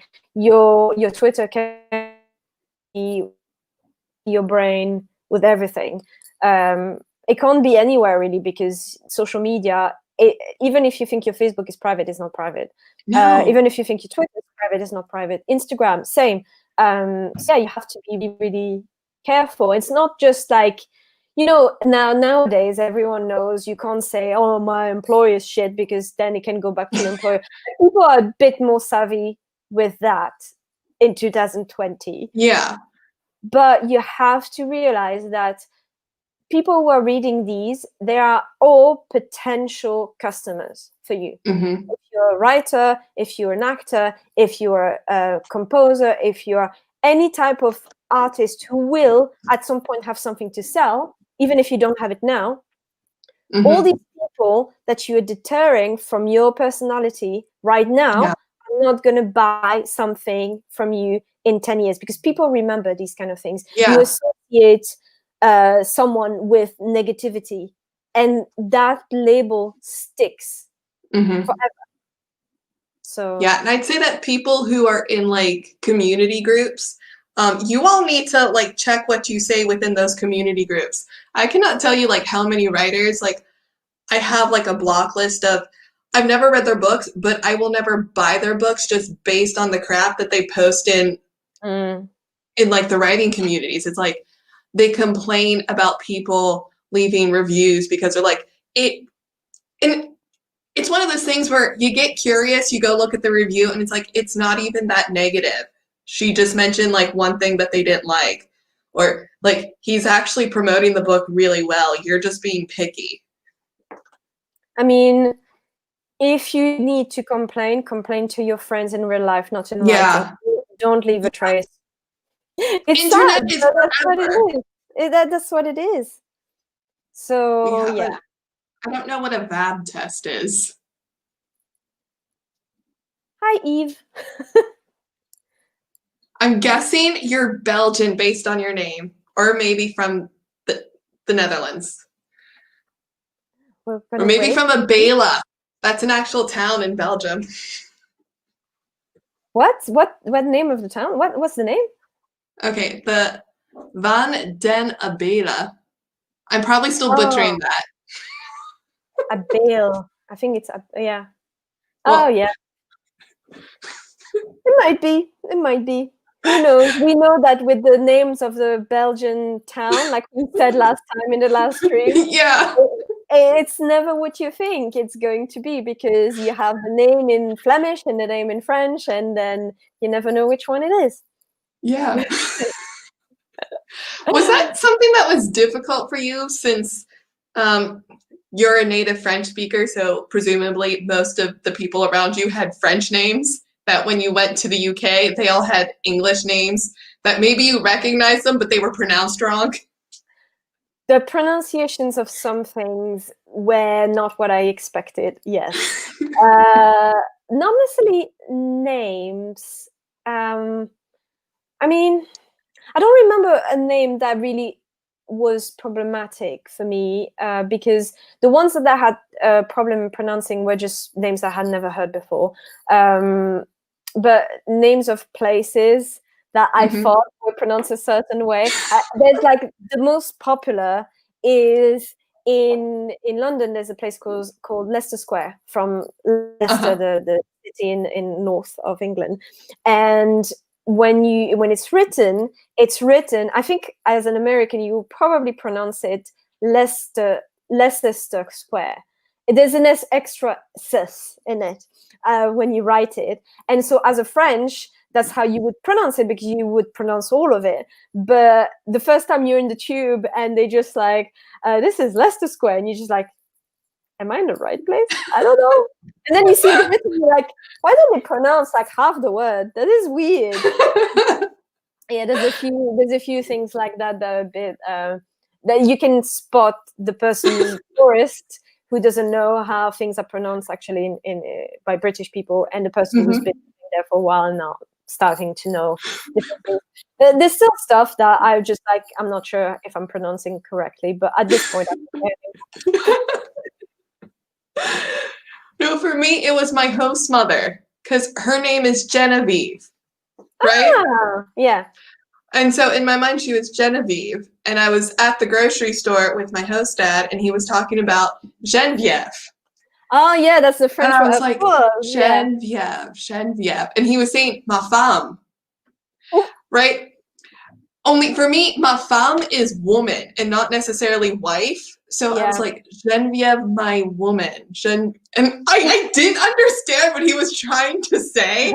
And then we got home and he put his arm around his wife. He's like, Geneviève, ma femme. I was like, no, her name is Genevieve. Okay, yeah. Actually, that is one of the names that I didn't know how to pronounce in English until I met someone who was named like this, and I had to learn how to do it. Oh yeah, that was like, I didn't even realize that there's so many names that like you sort of hear and it's like, oh, you pronounce it with a real French accent and it sounds so different from the French accent we have in the US. Yeah, I think it's more difficult in your way, so from English to French, because there's a few names that are really pronounced in a bit of a weird way in French, but that's how we pronounce it. Yeah. I think it's more difficult from English to French than French to English, to be honest. Because sometimes I've like, when I was shooting the book dissects for your books, I had to reshoot stuff because I kept calling you Selena. Yeah, don't worry. Everyone calls me Selena. It's like a love battle. I mean, people see my name in an email and then they still write Selena with an S and A, and I'm like, can you read? I mean, No, you know what it is? I know it's Céline, but I keep trying to think of like the French way, and then I try and like do it in English because it's like, no, I'm speaking English, and then I just Selena. It's like, wait, no, that's not her name. just think Céline Dion. Like, she was really helpful to get my name out there. Good on her. Like, she was the trailblazer, and she got all the Céline out there to get their name pronounced pretty much correctly by people. But yeah. Don't worry, that is something that I have to battle with all the time. And then when I start saying my surname, they just give up. Well, how do you say it? Okay, so there's different ways of saying it, because if I say it in French... Wait, let me say, because I say Terranova. Yeah, that's the English way of saying it. In French, it would be Terranova. So the accent, doesn't go on the same syllable. And then, but it's an Italian name, so technically it's pronounced Terranova. Yeah. And so basically when I say my name in English, now I have all these three pronunciations in my head and I just don't know how to say it anymore, which is really funny. But yeah, if I say it in a French way, most British people can't really understand, because it goes too fast in syllables that they would pronounce slower. It's really funny learning a different language, because you're not learning just the words, you're also learning the music of the words. Yeah. And that's why I'm learning Norwegian, and Norwegian has a very different music, and it's a very musical language. It's really funny. It's that's why I also liked Dutch, because Dutch is musical in a different way, right? Yeah. And I like to hear these kind of things. That's why I love music, and I see music in everything, right? And it's very difficult to get that rhythm correctly, because you are programmed with your own language rhythm. Yeah. and your own language music, and it really takes a lot of work to get into that new language music. And when you get tired, you go back to your own internal rhythm, your native language. Yeah, like one of the things that I had with Dutch is actually no, right now, because I don't speak in English that often. It's normally sort of a mix of like half English and Dutch. Like my jaw is tired from speaking in English. Wow. Because my muscles aren't used to it anymore. You know what? I feel that when I go back home and I speak French for the first time in a long time, of really speaking the whole day French, I kind of feel it's a bit different because you use your mouth differently. You use your vocal cords differently. It's really funny when you see someone speaking different language. They are not going to speak in the same tone as they speak in their native language, and so you use your whole instrument differently. And I think a lot of people who don't speak another language don't realize there's so much more than just learning words. No, it's like pronunciation and then like translations and like the spirit versus literal. And then when you write a different language, you have a different rhythm to the sentences that you write to, so you don't do pacing the same way. And it's a lot of work. One of the most difficult things that I've had with Dutch is that in English we say, I am hungry, I am cold. And then in French, it was the complete opposite. It's j'ai faim, j'ai froid, j'ai 33 ans, all that crap. And then in Dutch, they sort of mixed it up. Yeah. And I never know which one. So I always ask people, it's like, ik ben 33 of ik heb 33, which is I have or I am 33, because I don't remember. Ben, I think, if I remember correctly, my Flemish. I think that's the one. Do you speak Dutch? I learned it long time ago. So ik spreek een beetje Nederlands, maar You probably speak better than I do. Oh no, I learned it when I was in secondary school, so like high school equivalent. Yeah. But at that time, I hated it because that was like the thing you have to do, and you know when you're at school, you have all the courses you have to do, and you hate it, and you just like concentrate on a couple of ones that you really like, and then the rest you hate it, so I really hated it at that time. Also, it doesn't help that usually teachers are not great in high school. I mean, I had a couple of good ones, but I had a lot of bad ones. But then after I moved back from Switzerland, I lived in Brussels, and to search for a job, it was just easier for me to learn a little bit at least of Dutch to be able to do something.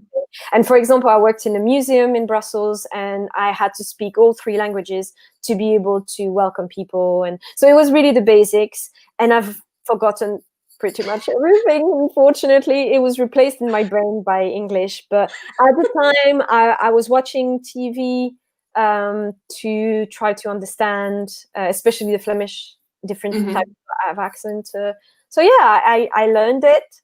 I like it. I think a lot of people who speak French in Belgium, they don't really like Dutch, but I think it's a really pretty language. I love Dutch.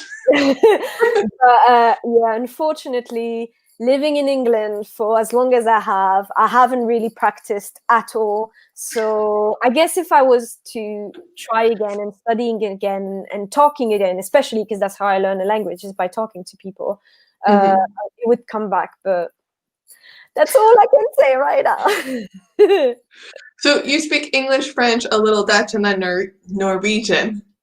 I'm learning Norwegian. I don't think I can speak it yet. It's the good thing is it's close to Dutch, so I can understand a little bit. But it's do you speak it with your fiance at all? No. Well, what's he doing? He's really happy that I don't speak it, so I can hear what he's saying on the phone with his brother or his family. Now, I'm trying to learn it, especially because there's members of his family who don't speak English. But it's difficult to learn a language when you are not immersed in it. Even if you have someone who speak it, it's just easier. Yeah, that is true. Because I tried to learn Dutch when we were living in France, and it just didn't work. Yeah, it's difficult because you have to be surrounded by the language for a certain amount of time for your brain to change and to Mhm. start understanding it and forming the sentences in the way that that language does, especially with Dutch. Especially with Yeah. Dutch. No, I have one class in Dutch, and it's my German class. Oh yeah, I can't understand how you're doing that. This sounds like a nightmare to me. Oh, it is. That's why I'm going to fail German. You don't Well, see, the nice understand. thing is that she does the class in German, so I don't think anybody else understands her either. But what's really funny is that, like, when she speaks Dutch, I only understand like 30%, and then when she speaks German, I only understand like 30%. But I'm That's like, good I then. understand Yeah, 30%. exactly. No, and German is so difficult. I don't think I could. I tried to learn it when I lived in Switzerland, and German was one of the languages, but no, that was like mission impossible. German has always been a language that I've wanted to learn, and so I was so excited to like have the opportunity because I did try it in university back in the States, but we don't know how to teach languages in the States. It was a nightmare. This way it is going. It's just the pace is so fast. So hopefully by 3 years I will be able to like speak a little bit. Yeah, But absolutely. yeah, German is an evil language. It is. Well, all languages are evil, to be fair. They're just evil in different ways. Like They with all French, you they guys all, have conjugation, and yeah. all the useful words are like the RE verbs that are irregular. And that's the most difficult verb group to conjugate. That is true. You know what? Last time we were on the streaming, we talked about books in French because you had a hard time reading the passé simple, and I was saying I was gonna have a look to see if I can find some in present tense, so you can Mm-hmm. actually read those. I forgot.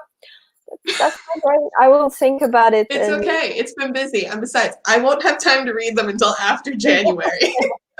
From now until January, it's study. And then, like, having nice conversations every other week and drinking beer with people. and Christmas in the middle. Yeah, except, what do you do for Christmas? Well, I'm gonna stay in my flat. Well, no, I mean, like, in general. Like, how do you normally celebrate? Like, what do you eat for Christmas dinner? Well, oh, in Belgium, you mean? Or in general, like No, because now in England. in the past few years we have alternated between Norway and Belgium for Christmas, so it's very Mm-hmm. different already. So I haven't had really a traditional thing for Christmas in a while, but also because, first of all, in Belgium, Christmas is not as big of a deal as it is in England or in America. That's one thing. So that means when I was a kid, we had, we had food and things like that. But it was Mm-hmm. never the big turkey, for Mm-hmm. example, you would have here in the UK, or the big meal and things like that. It's only been in the past few years because we've been influenced by the French and by Americans and UK and things like that, that it has become big. But so what do? We never really have one traditional thing. Like, for example, one thing I've discovered about Norway is that they have very specific meal that they eat on the 24th and everything. So they have like these very specific, and they're delicious. Everything I've eaten in Norway is so delicious. I can't stay there more than 2 weeks, otherwise I just don't fit into any of it anymore. So yeah, but in Belgium you would have.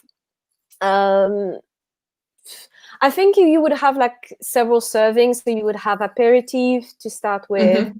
The thing that I remember you saying that you don't take in account when you do a big meal. And Yeah. then you have an entree, which might be like some type of fish or like some type of fish, and then you might have a main meal, which would be some type of meat with some sauce or something, and then dessert you would have like this ice cream log cake, Yeah, bûche de Noël. bûche de Noël. There you go, and you might have cheese and something like that. So we never, at least in my family, and I think it's probably different every family, we didn't have specific things. We might have seafood at New Year's, so you would have oysters and stuff like that. But for Christmas, I don't think we have really special food. My family, we didn't do anything special. Like, I'm not a big Christmas person, and my mom wasn't a big Christmas person once I got bigger. So we would go out and have Chinese. Oh, okay. And it was perfect. You're literally the first American I know who literally hasn't done like the whole getting everything decorated and getting the whole super fancy meal and the big like leftovers and things like that. So you don't do that, but do you do like Thanksgiving or? Yeah. Okay, so that's what you do. I see. Interesting. Yeah, I'll be doing that this year, and it's so hectic because that weekend, because I don't do Thanksgiving on a Thursday. It's not feasible. It takes all day to cook. So it happens on a Saturday. I have to write a paper the next day. Oh my God, you sure you want to do that? But technically, it's not due until the 18th of December. It's just, it's a group paper, and we gave ourselves the 30th for the deadline. Fair enough. Yeah, so first draft. So it can be really bad. Wow. Do you really spend the whole day cooking? Yeah.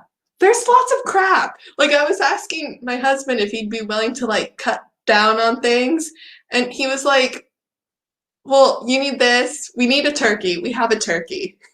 An actual turkey. Mm-hmm. The last turkey we got in France was like 80 euros. I mean, it really was the best turkey I ever had.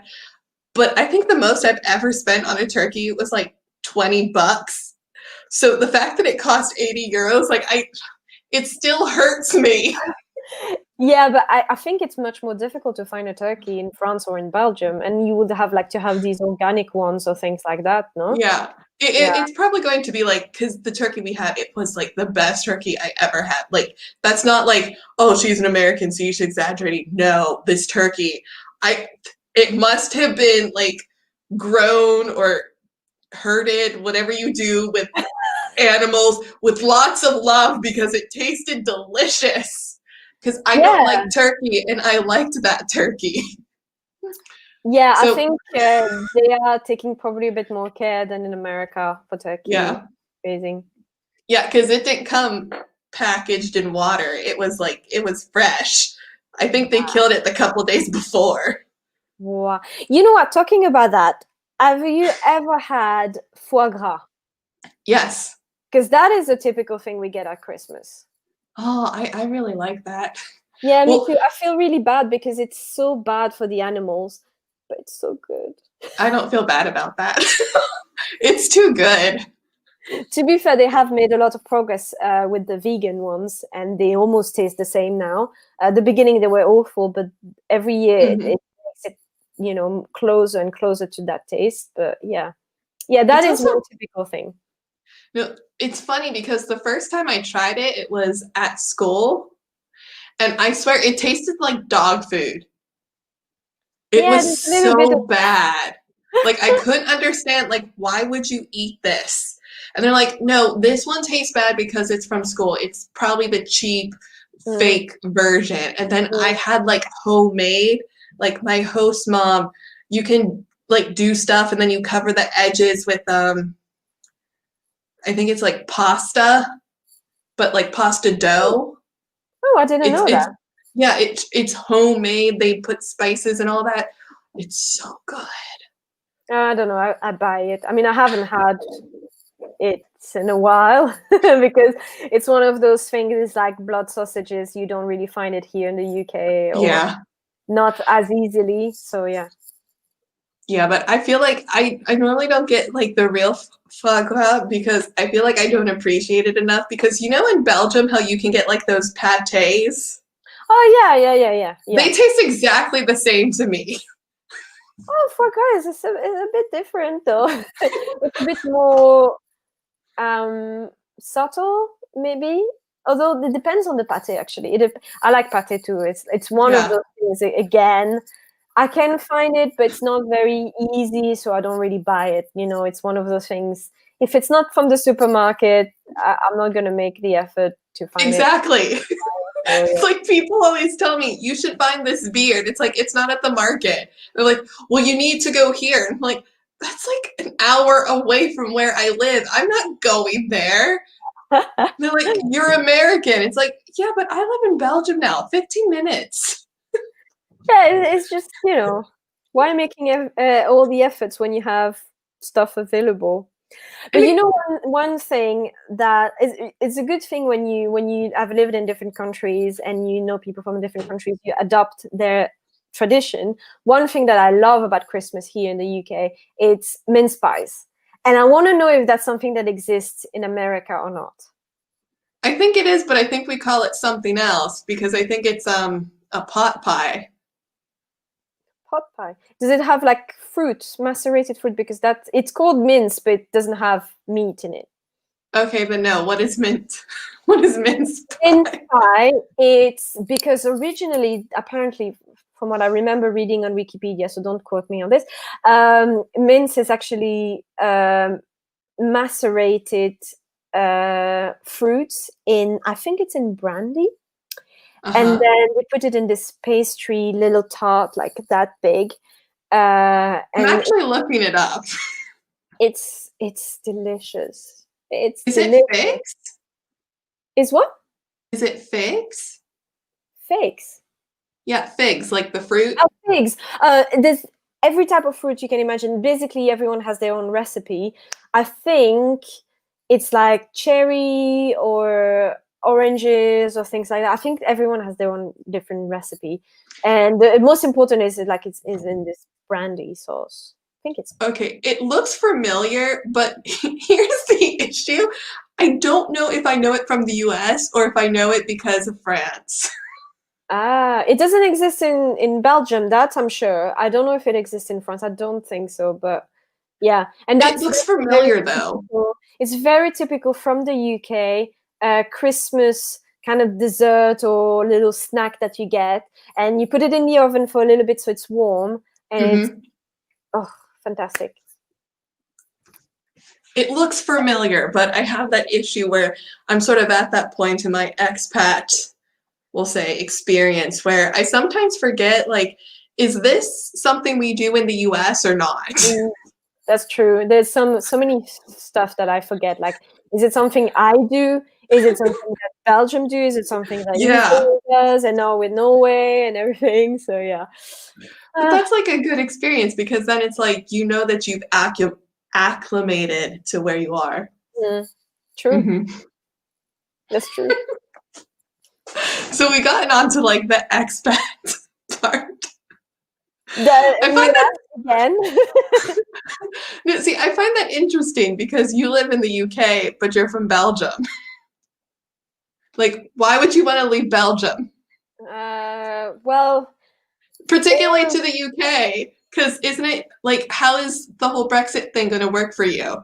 I worry about that. You're like one of my stress things. When I moved to the UK, there was no talk about Brexit. That's for sure. I would not have moved to the UK if, like, since 2016, I would not have moved here, I think. So when I lived Belgium for the second time, because so I was born and raised in Belgium. I left. Sorry. Oh my God, I'm tired. I left. Irregular verb.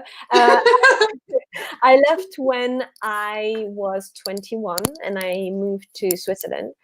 And then I came back 3 years later and I lived in Brussels. Well, first back in Mons and then in Brussels for 2 years. And then I just wanted to leave again. And my whole thinking about it was that I wanted to launch my creative career. And I wanted to live preferably in a place that speaks English so I can improve my English. So that was the idea. Now there's many opportunities, many options for that. I was thinking about Ireland for a little bit.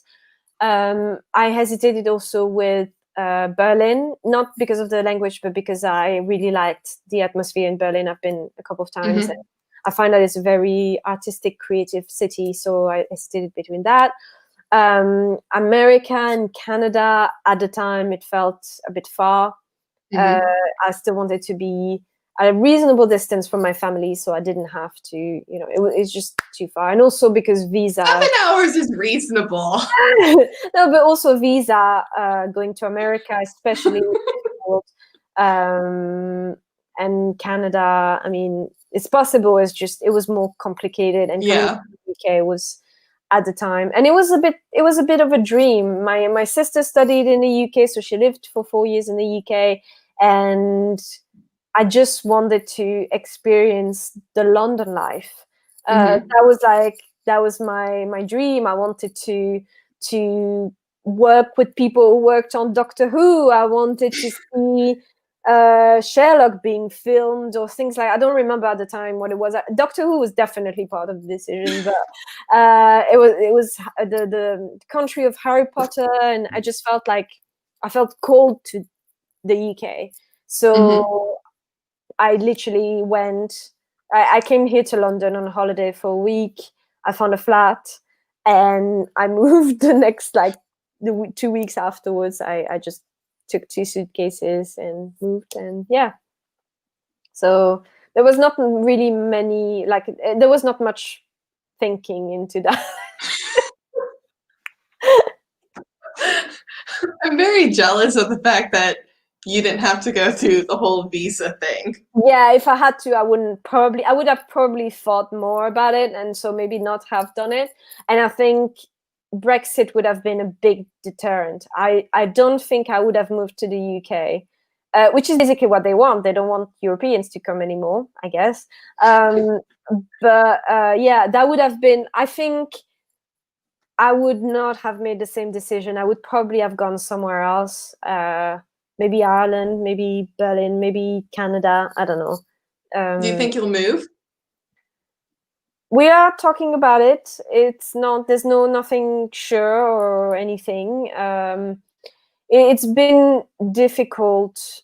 It's been a difficult few years. I think since Brexit, and I'm sure I'm not the only person thinking that being a European in the UK since Brexit has been difficult mentally. Because you feel a bit rejected, you feel like they don't want you there. Even though I live in London, and London is very much pro-European, but you feel rejected, and that is not easy to think about. And so, and now that plus COVID has meant that the economy is going to be, I think, completely destroyed by next year. And it's sad because it's such a fantastic country for many, many reasons. And it's a fantastic country, especially for many people who are in this country, who are supportive, who are open, who are creative and very talented. And unfortunately for them, it's also going to be a big hindrance, Brexit and everything. So yeah, we are thinking about it. I'm not gonna lie. This is one of these things where you don't know what the right thing to do is, but there's definitely other places where we could go because I don't have the British nationality, so I don't have to stay here. But yeah, I don't know. Right now, I don't know. I have made really good contacts with people here, and I've done my workshops here, and I really enjoyed meeting people here. So it would be really sad, but then at the same time, it sucks a little bit to feel like that, and to live in London where the rent that I pay, I could rent a whole house with that rent, and I'm living in a tiny flat. So so you might go on a new adventure sometime in the future. Possibly not. At the moment, it's a big question mark because COVID has stopped a lot of plans, I think, for many people. And we'll see how it goes with the vaccine next year and how different countries, I guess, recover. And I'm not entirely confident that UK is going to do very well compared to other countries. That's sort of weird now that you sort of look at countries of like, well, how do they view the virus? And I mean, I think America is a good example of what not to do. Oh my goodness. Like, It's so weird sometimes, like the times that we're living in. Like sometimes it can be so good, and then there are these other moments where it's like, really? I think this year particularly has been really like Yeah. it's like I've seen that on Twitter. I can't remember. I'm really sorry if I'm quoting someone, but someone was saying like 2020 is like these writers who ended up getting another season and they didn't expect that, so they're just throwing everything but the kitchen sink to it, and it's literally like that. We've had like these fires at the beginning of the year, then we had like maybe fearing having some nuclear bomb being bombed to I don't even remember which country, and then with COVID, and then there was all of these the Black Lives Matter and all of this Yeah. protest and everything, and then it's been the elections in America that have been like what the hell's been happening since then, and then now there's other worries about countries and things. I mean, it's just literally it's like, yeah, okay, we get it, it's the last season.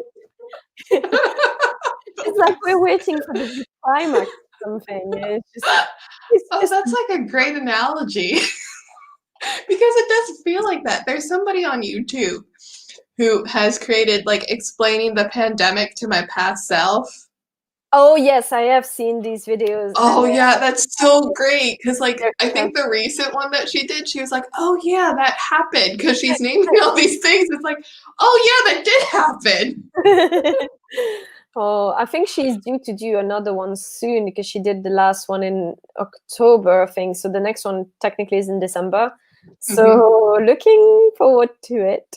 Looking forward to it. Even though when you think about it, it's the kind of thing that makes you laugh then, but then you stop the video and you're just like, yeah, it's Yeah, very depressing. yeah. But at least we're getting to a point where we can sort of laugh at it. Yeah, I guess it really depends on the situation you've been in. I know some people who are just getting into the really rough part because I don't know how it is in Belgium, but here in the UK we had this scheme where the government was paying part of the salary of people who couldn't work, who were on furlough. And that scheme was supposed to end. I think it was at the end of October. And so a lot of companies just fired people. They just fired. They were like, Oh. okay, we can't pay you if the government is not paying anymore. We're just firing you, firing you, firing you. And especially, I've seen in the past couple of months, old companies that I worked for in theater, they just got rid of people because they just couldn't do anything. And then the government, at the very last minute, decided to continue this scheme. But unfortunately, a lot of people had lost their job by then. And I think a lot of people are really going through now what I went through in March because I lost my job immediately. And because it was casual and I was supposed to start a full-time job at the end of March. Didn't happen. So I went through all of this very big scare, like, oh, I don't have money. How am I going to pay my bills? Or am I going to pay my rent? And it went pretty well for me because I found a job relatively quickly. But a lot of people are going through that right now. So I think for a lot of people right now is the worst time. Because when they were on furlough, they were like, okay, I'm still getting paid, even if it's not as much. But now it's just like winter is coming. No pun intended. And I don't know until when I'm going to get some help. So, yeah. Well, I think Belgium has been sort of helpful, though I can only speak to like what we've had, and I think my opinion's going to be extremely biased because the government has stepped in and helped in ways that I was like, oh my God, I can't believe that that's an option. They would never do that in the US. So I mean, like, they could throw crackers at us and I'd be like, oh my gosh, they're feeding us. That would never happen in my country. That was like the vacation got extended for the kids and they offered to pay part of the salary so that one of the parents could stay home and watch the kids. And I was like, oh my gosh, like that, we don't even have maternity leave in my country that's paid. See, they don't like socialism, but socialism helps sometimes, you know. Yeah. That's the purpose. But yeah, that's the thing too. Your experience of COVID, unless you're sick, obviously, but Mm-hmm. it's going to depend very greatly on where you are from Mm-hmm. and the situation you're in. Because if you are someone who is working in one of those industries that's been completely shut down, Mm-hmm. that is going to be much more difficult than someone who is still gonna do their jobs Yeah. just from home, which is what I'm doing right now. It's a very complete. I'm not saying it's easier or more difficult. It's just very Different. different, Yeah. and it's and because we are all struggling with something, whether it is mental health or whether it is Mm-hmm. financial problems and everything. It's becoming very difficult to be empathetic to someone else who's very different, because you can say, "Oh, but you have a job," and then Mm-hmm. the person is like, "Yeah, but I feel so depressed that I'm having suicidal thoughts, uh, Yeah. and you don't have that." And it's that's why it's so difficult at the moment for so many people, and we can see that so Yeah. much on social media. No, I try to remember that all the time that, well, you actually talk about this in your book, because you make this of, oh gosh, I'm losing my English, of comparing yourself to people. That Yeah. it's really easy to look at somebody and be like, oh, their life must be amazing because they've done this, this, this, and this, or they have this, this, and this, and I don't. When the reality is that they might have all this stuff, but they're struggling with like way more things that you yourself couldn't handle. And you see that so much in so many big artists, like artists who've taken their own life, for example. And you think they have everything. They have the money, Mm-hmm. they have the fame, they have fans, they have accomplished everything you would want to. They're still not Mm-hmm. happy. Yeah. And that is a big thing. And I think there is a thing about trying to be happy right now, because and not comparing yourself, because yeah, maybe they have more money, but you don't know what they're going through, and you don't know you don't know how you will react when you get to that point too. Mm-hmm. So yeah, but it is difficult. It's natural. It's natural, because you know what, we are all like little balls of ego, and Yeah. we are all looking at our own like little things, and it's very difficult to take a breath and look around and look at what is, instead of just being like absorbed by ourselves and our problems and everything. Yeah. That's normal. That's human. We would not be human, and I don't think we would make such good art if we were not absorbed by every little thing that we go through. That's how we describe Mm-hmm. feelings well. That's how we invest in relationships that make us feel better and things like that. But yeah, if you feel bad because, and I think it's a lot of people, if you feel bad because you feel you haven't accomplished anything compared to other people, um, try to get yourself out of that little ball of ego and just try to see from another person's perspective. You know, a lot of people have told me, "Oh, you're so lucky to live in London. You're so lucky. I wish I could do that." I'm like, "Do you want to live in a super tiny room that you pay a fortune, that doesn't even have double glazing windows?" I mean, be my guest, you know? But that's easy for everyone. I could say, "Oh, you're so lucky that you have a car and a house." Well, you've worked for that, and you haven't moved to London because of that, because you wanted these things. So No, but I still think it sort of helps if you can see the other perspective, because an expression is common sense is not that common. Because until I you like pointed that. it out in the book, I was like, oh yeah. Because that's something that can even be applied to like cultural differences, and it's something that I try and repeat all the time, that the negative things that you think about other people, they 100% have negative things that they're thinking about you. Like nobody sits there and it's like, who's doing life right? It's that country over Yeah, there. No, they're sitting yeah. there thinking they're right and that you're wrong. It's like the applesauce. I've never seen anybody eating hot applesauce and thought, I'm eating applesauce wrong. No, they're Oh my weird. god. Everything comes back to the applesauce in the end.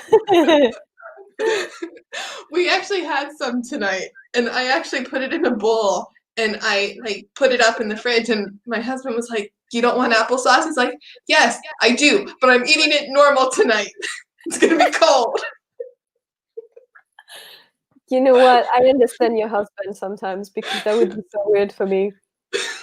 So weird. But see, that's an example of sometimes other people do things differently, and that's what it is.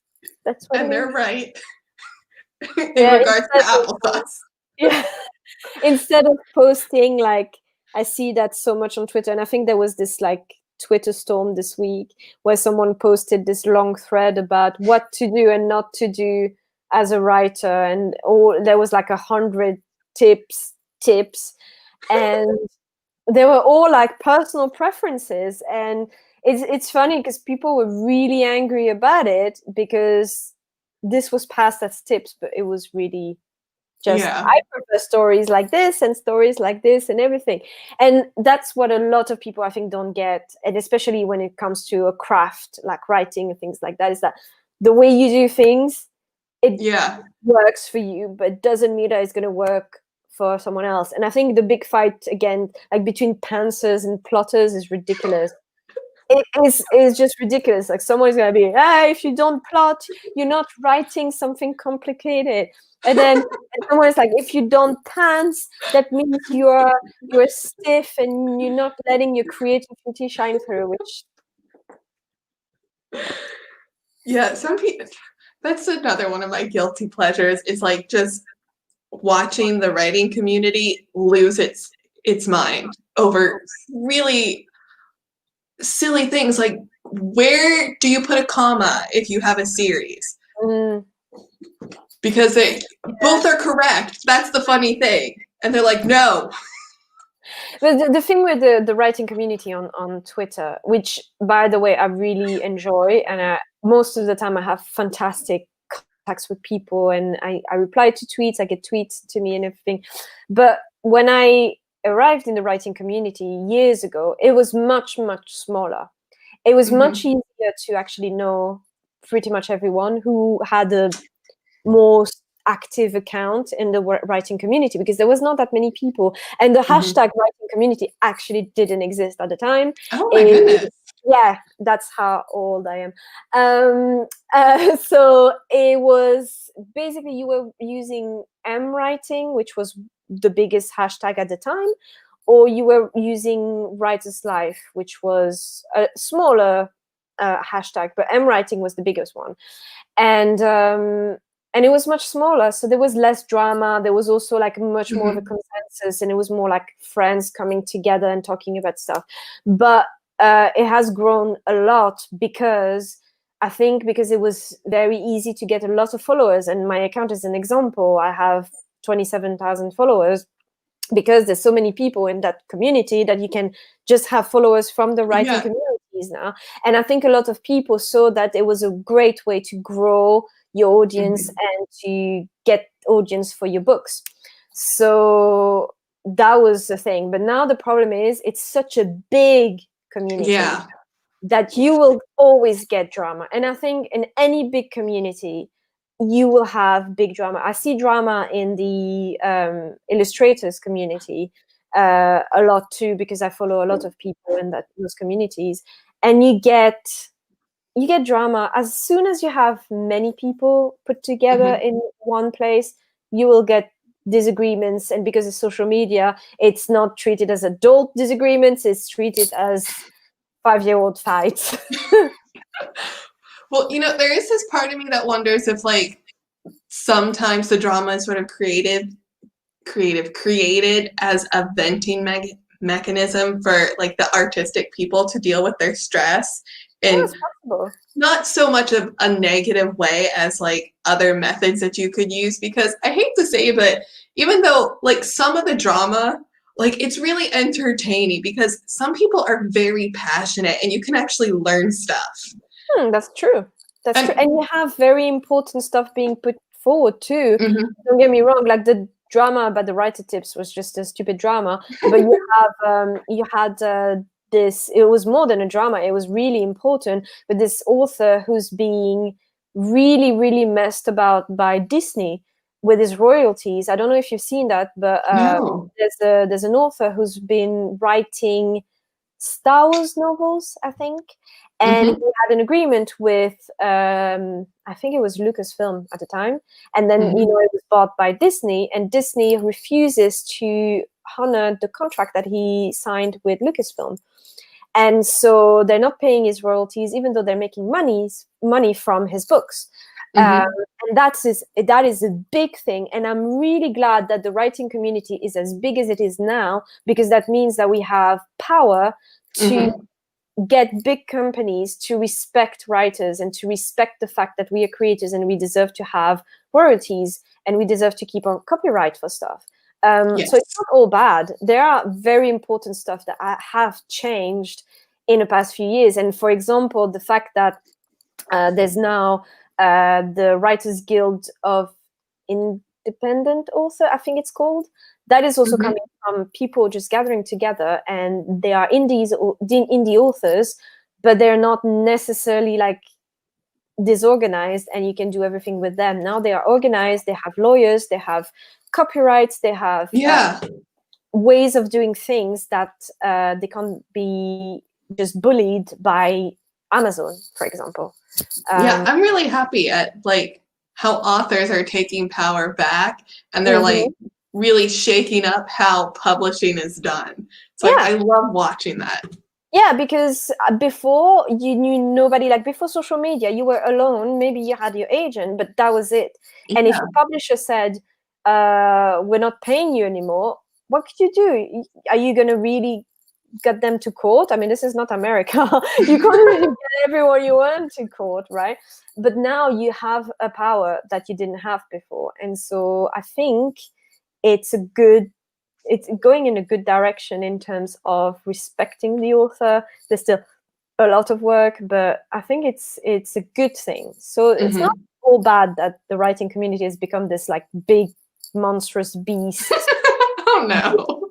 people with all sorts of opinions coming and fighting in the middle of the arena, and I us. think most of the drama happens during Nanowrimo, and that's just because everybody's stressed. Yeah, that is true. Nanowrimo is one of the big ones. Or every time you have pitch wars or the equivalent of Oh yeah.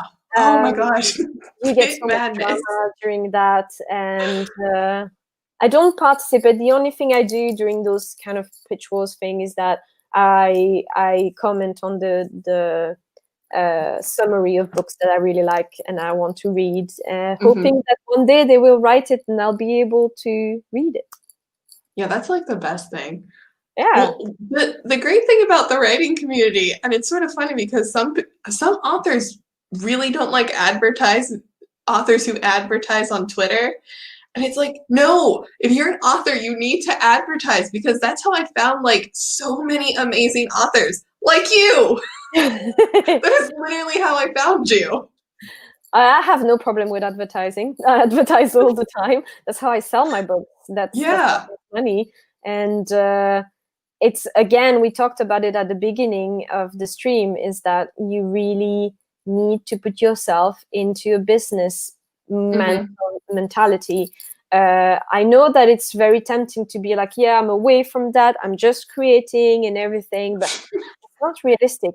Do you want to write for yourself? Then yeah, fine, have fun. There's a Yeah. lot of people who do that, but if you want to sell books, you're gonna have to advertise at some point. I Yeah. know it's like cringy. It's so cringy. I have a blog article about how to do it without feeling cringy. Thepartamartist.com with a little bit of advertisement, but yeah, you need to learn how to do that, and you need to learn how to do that in a way that coincide with your own values and your own level of comfort. But the more you do it, the more comfortable you're going to be with buy my book. Literally going to Yeah. people, buy my book. Yeah. Like that's how people sell things. It's like, how did you learn about the grocery store? You needed food and you're like, where do I get food? Grocery store. Sort of like, you want a book. Céline writes. Have you have you read her books? Which, by the way, normally, unless I forgot, all of Celine's details and websites and all that are in the description below. Nice, nice. Yes. I left links to the part-time artist and like links to your books, which I'm going to show my books again. yeah. There's a little bit, the little Amazon band, because that was like the first copy I got. When you publish a book on Amazon, they sent. Are those the proofs? Yeah, these are the proofs, because I don't have any copies at the moment, because at the beginning of COVID, I had sold out completely. I had a workshop like a week before the lockdown, and I literally sold all my books at the workshop. I had literally 0 left, and because of COVID, I decided not to order more copies, because I couldn't guarantee that it was going to be safe for people if I send it to them, even by the post and things like that. So I reorder when COVID is a bit better. And you have to sell the proofs. Oh no! The proof, I keep them. That's like my little precious. And also, there's a lot of notes in it. Because that's where people will pay like a fortune for that. I will never sell these ones. I'm Slytherin, but not as Slytherin. No, these are the ones that I use to track typos and things like that before I publish. So no, there's somebody. They had a YouTube channel. I think it was Texan in Tokyo, but she doesn't make a channel anymore. But she was a graphic artist, and she would sell her anime proofs, which I was like, oh my gosh, I never thought to do that. But she would auction them off, and who would have thought people would pay that much money for that? It's crazy, the things that people pay for. And that's something I've learned in my current job, because I work in e-commerce role, and people will spend a lot of money on some things that you wouldn't think personally you would spend a lot of money. But different people have different means, and they have different tastes, and then I think about stuff that I've spent money on that maybe other people will not spend a cent on, and so yeah, you definitely should try, and especially when you, like, if you're a writer or a designer or something like that, and you think that your style is not commercial, not not the kind of thing that's marketable, try it anyway, because you never know what the kind of things people are going to like. And you might find a niche that is completely not used by anyone, and then you are going to become the big reference of that niche. So yeah, you'll be the market leader. That's a term that I learned at school. I literally want to steal all your books, your business books and your marketing books and stuff like that, and just be like, I want to learn. I don't have books. That's the sad thing. Hold on, I'll show you. I have packets. Like, oh yeah, you have syllabus. Like these. Yeah. Oh, same. I mean, it's German. I can read that. Yeah. I would not steal that. But all the marketing and stuff like that, especially if it's in English, I would. Oh wait, no, I didn't buy the book. I bought the digital version because it was like 40 euros less. Oh yeah. And I think I have the wrong book. I think we talked about that last time. I have the wrong book. Yeah. It was 30 euros. Oh my gosh. But it was a 70 euro book. And the thing that killed me is he was like, yeah, we're not going to use it. And it's just like, But I've been told that it's like the marketing Bible. Oh, interesting. Okay. Because apparently he has like the series, because he had like the first edition and then he got the second edition, and he just keeps buying the same book but different editions. So it must be a good book. Yeah, there are a few like reference books like that. A good thing with these kind of things is libraries. Like my local library, I discovered that last year when I quit my job in theater, and I went from a lot of revenue to zero revenue. I went a lot to the library because it's free, and they had this business section, and I literally went back and just get more and more book from there. And I think a lot of these like big Bible of like, they had stuff about selling, they had stuff about business in general, they had stuff about certain types of business, they had stuff about getting your business digital, things like that. All of that you can find in your local library. I Mm-hmm. swear, because a lot of people who go to library are people who might be looking for a job, um, people who might be looking for a change of career. And this is the kind of books that librarians very often are going to stock because they know that it interests the people who go to libraries. Yeah, go Another to libraries. They're great. tip. Yeah, libraries are awesome. I am missing my local library. I haven't been since the beginning of COVID, of course. It's been Either have I.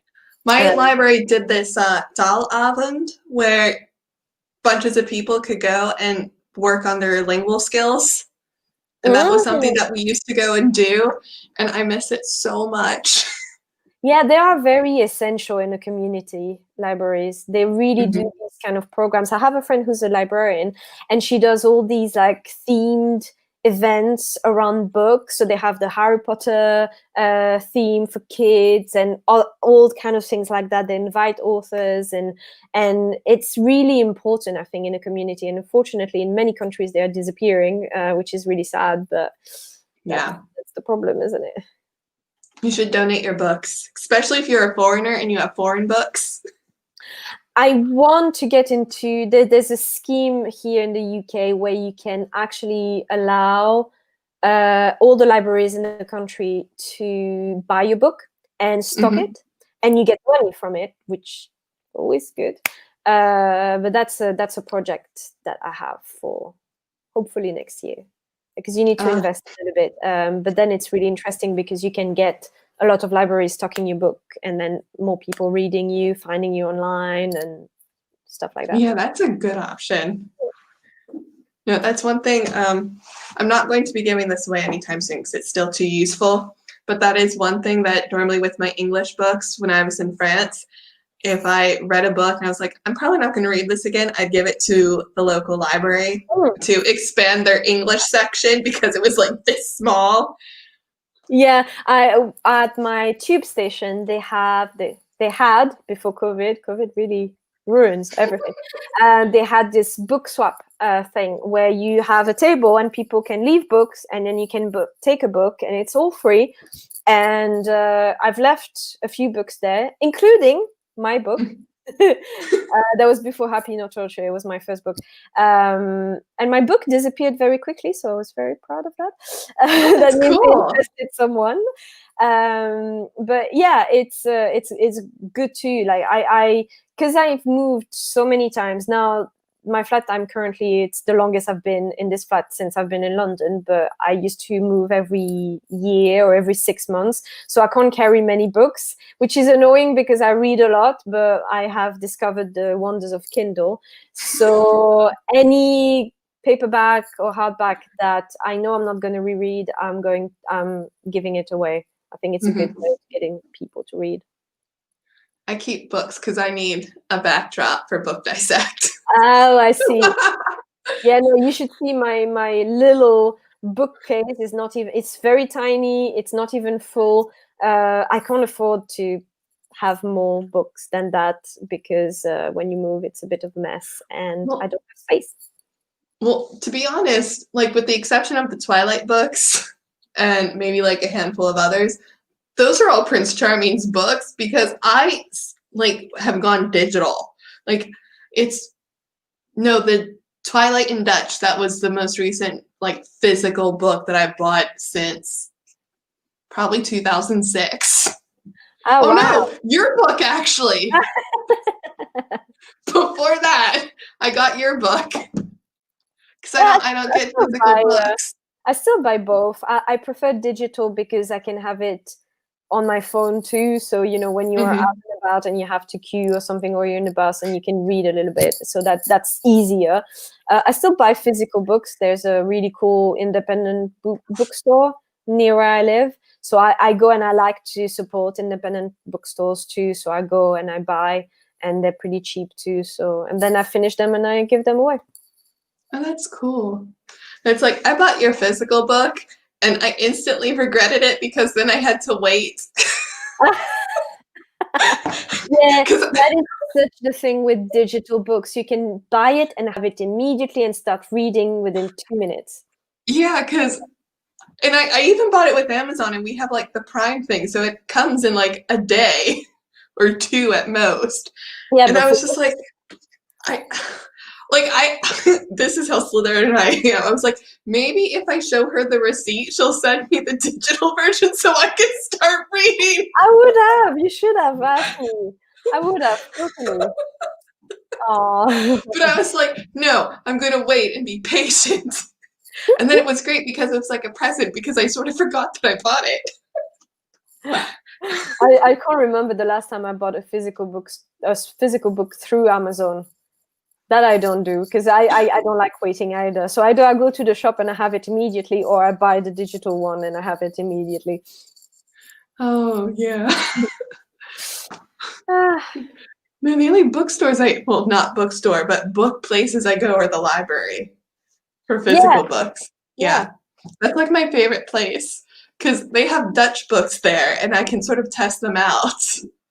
Yeah, that's also when you learn a different language, it's good to have a lot of options so you can check the level. Mm-hmm. And then, I don't do that with English anymore, but I have done that for a long time. And libraries were always a place where I could find books that were easy enough for me to read, especially at the beginning, and not boring either. So you can always ask the librarian to help you. So librarians are our friends. Yes. When you're a writer, a librarian is like the best. Like, are there writers that don't like libraries? I don't like, did you know that there are writers who don't like to read?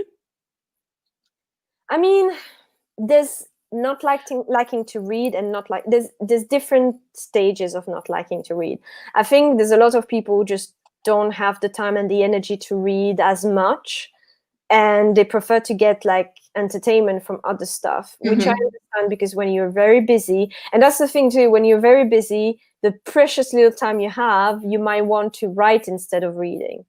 And I think, yeah, there is still a level of me who's like, I'm a bookworm, I love reading, and I'm just like, I would not know as much about writing if I hadn't read that many books. But there's people who get that information from other stuff. And then there's the people who really, really just can't stand reading and can't stand in that. And that I don't understand, but you know. You're like, why are you making books? Everyone writes a book for a different reason. And there's no bad reason. It's just... No, it just feels like self-torture. That's like saying, like, I don't like banana cake, and then just perpetually making it, and then having to eat it. Like, why would you do that?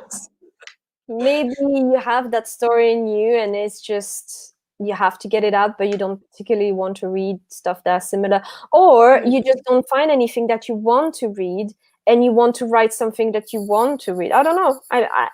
I am just guessing, because I enjoy reading for fun. I always had. When I was in school, people were complaining because we had to read the stuff for class, and I would be the annoying one, being like, oh, I already read it, I'm reading something else now. And they would hate me, and I would not care, but you know. See, I used to hate reading because I have dyslexia and a specific reading comprehensive deficit, which made reading really difficult. But my mom was like, I don't care, you're reading. And I had to read every single day. And that's just something you have to do to like learn to do it better. And it takes a really long time. And now I can't imagine, like, I go through slumps where it's like, oh, I can't. So like right now it's like too busy, can't read, don't feel like it. But probably come January, like after the exams, that's what I'll probably do. I'll probably be reading books instead of studying. People ask, well, what do you do? I reread Twilight. I'll probably reread Narnia. Hey, I think you have periods like that too. At the moment, I'm reading 2 books at the same time, just because I need a more complicated book and a more like silly book. But sometimes I just don't read anything because you don't have the time. That's what it is. I'm really, really sorry, but I'm gonna have to go. No, that's fine. I'm starting to feel really tired because today was a very busy day. and when I feel tired, I am starting losing my English. Not that it wouldn't be fun to hear like French, but I think your audience might not enjoy it. I think a part of them do speak French, but I don't want to keep you up later than you want to stay up. So besides, it's been a long day for me. I'm going to go to bed. Fair enough. Fair enough. Yeah, So thank you so much for coming on tonight. Thank you for inviting me. Thank you for people for watching. Yes. I'm whipping my face at this. And, you're like, hurry up, I'm tired. And if anything I've said interested you, just a reminder, I have 2 books out, one about mental health for creative people and one about time management, how to basically be an artist even though you have to have a day job. And you can find it on theparttimeartist.com. Yes, and all of that should be in the description below. And if it's not right now, I will add it after the stream. And I vouch for all her stuff, and it's highly recommended. I hope you like it. I did. That's why she got to come today. Thank you, everybody, and I will see you in 2 weeks with Claire. Bye, guys.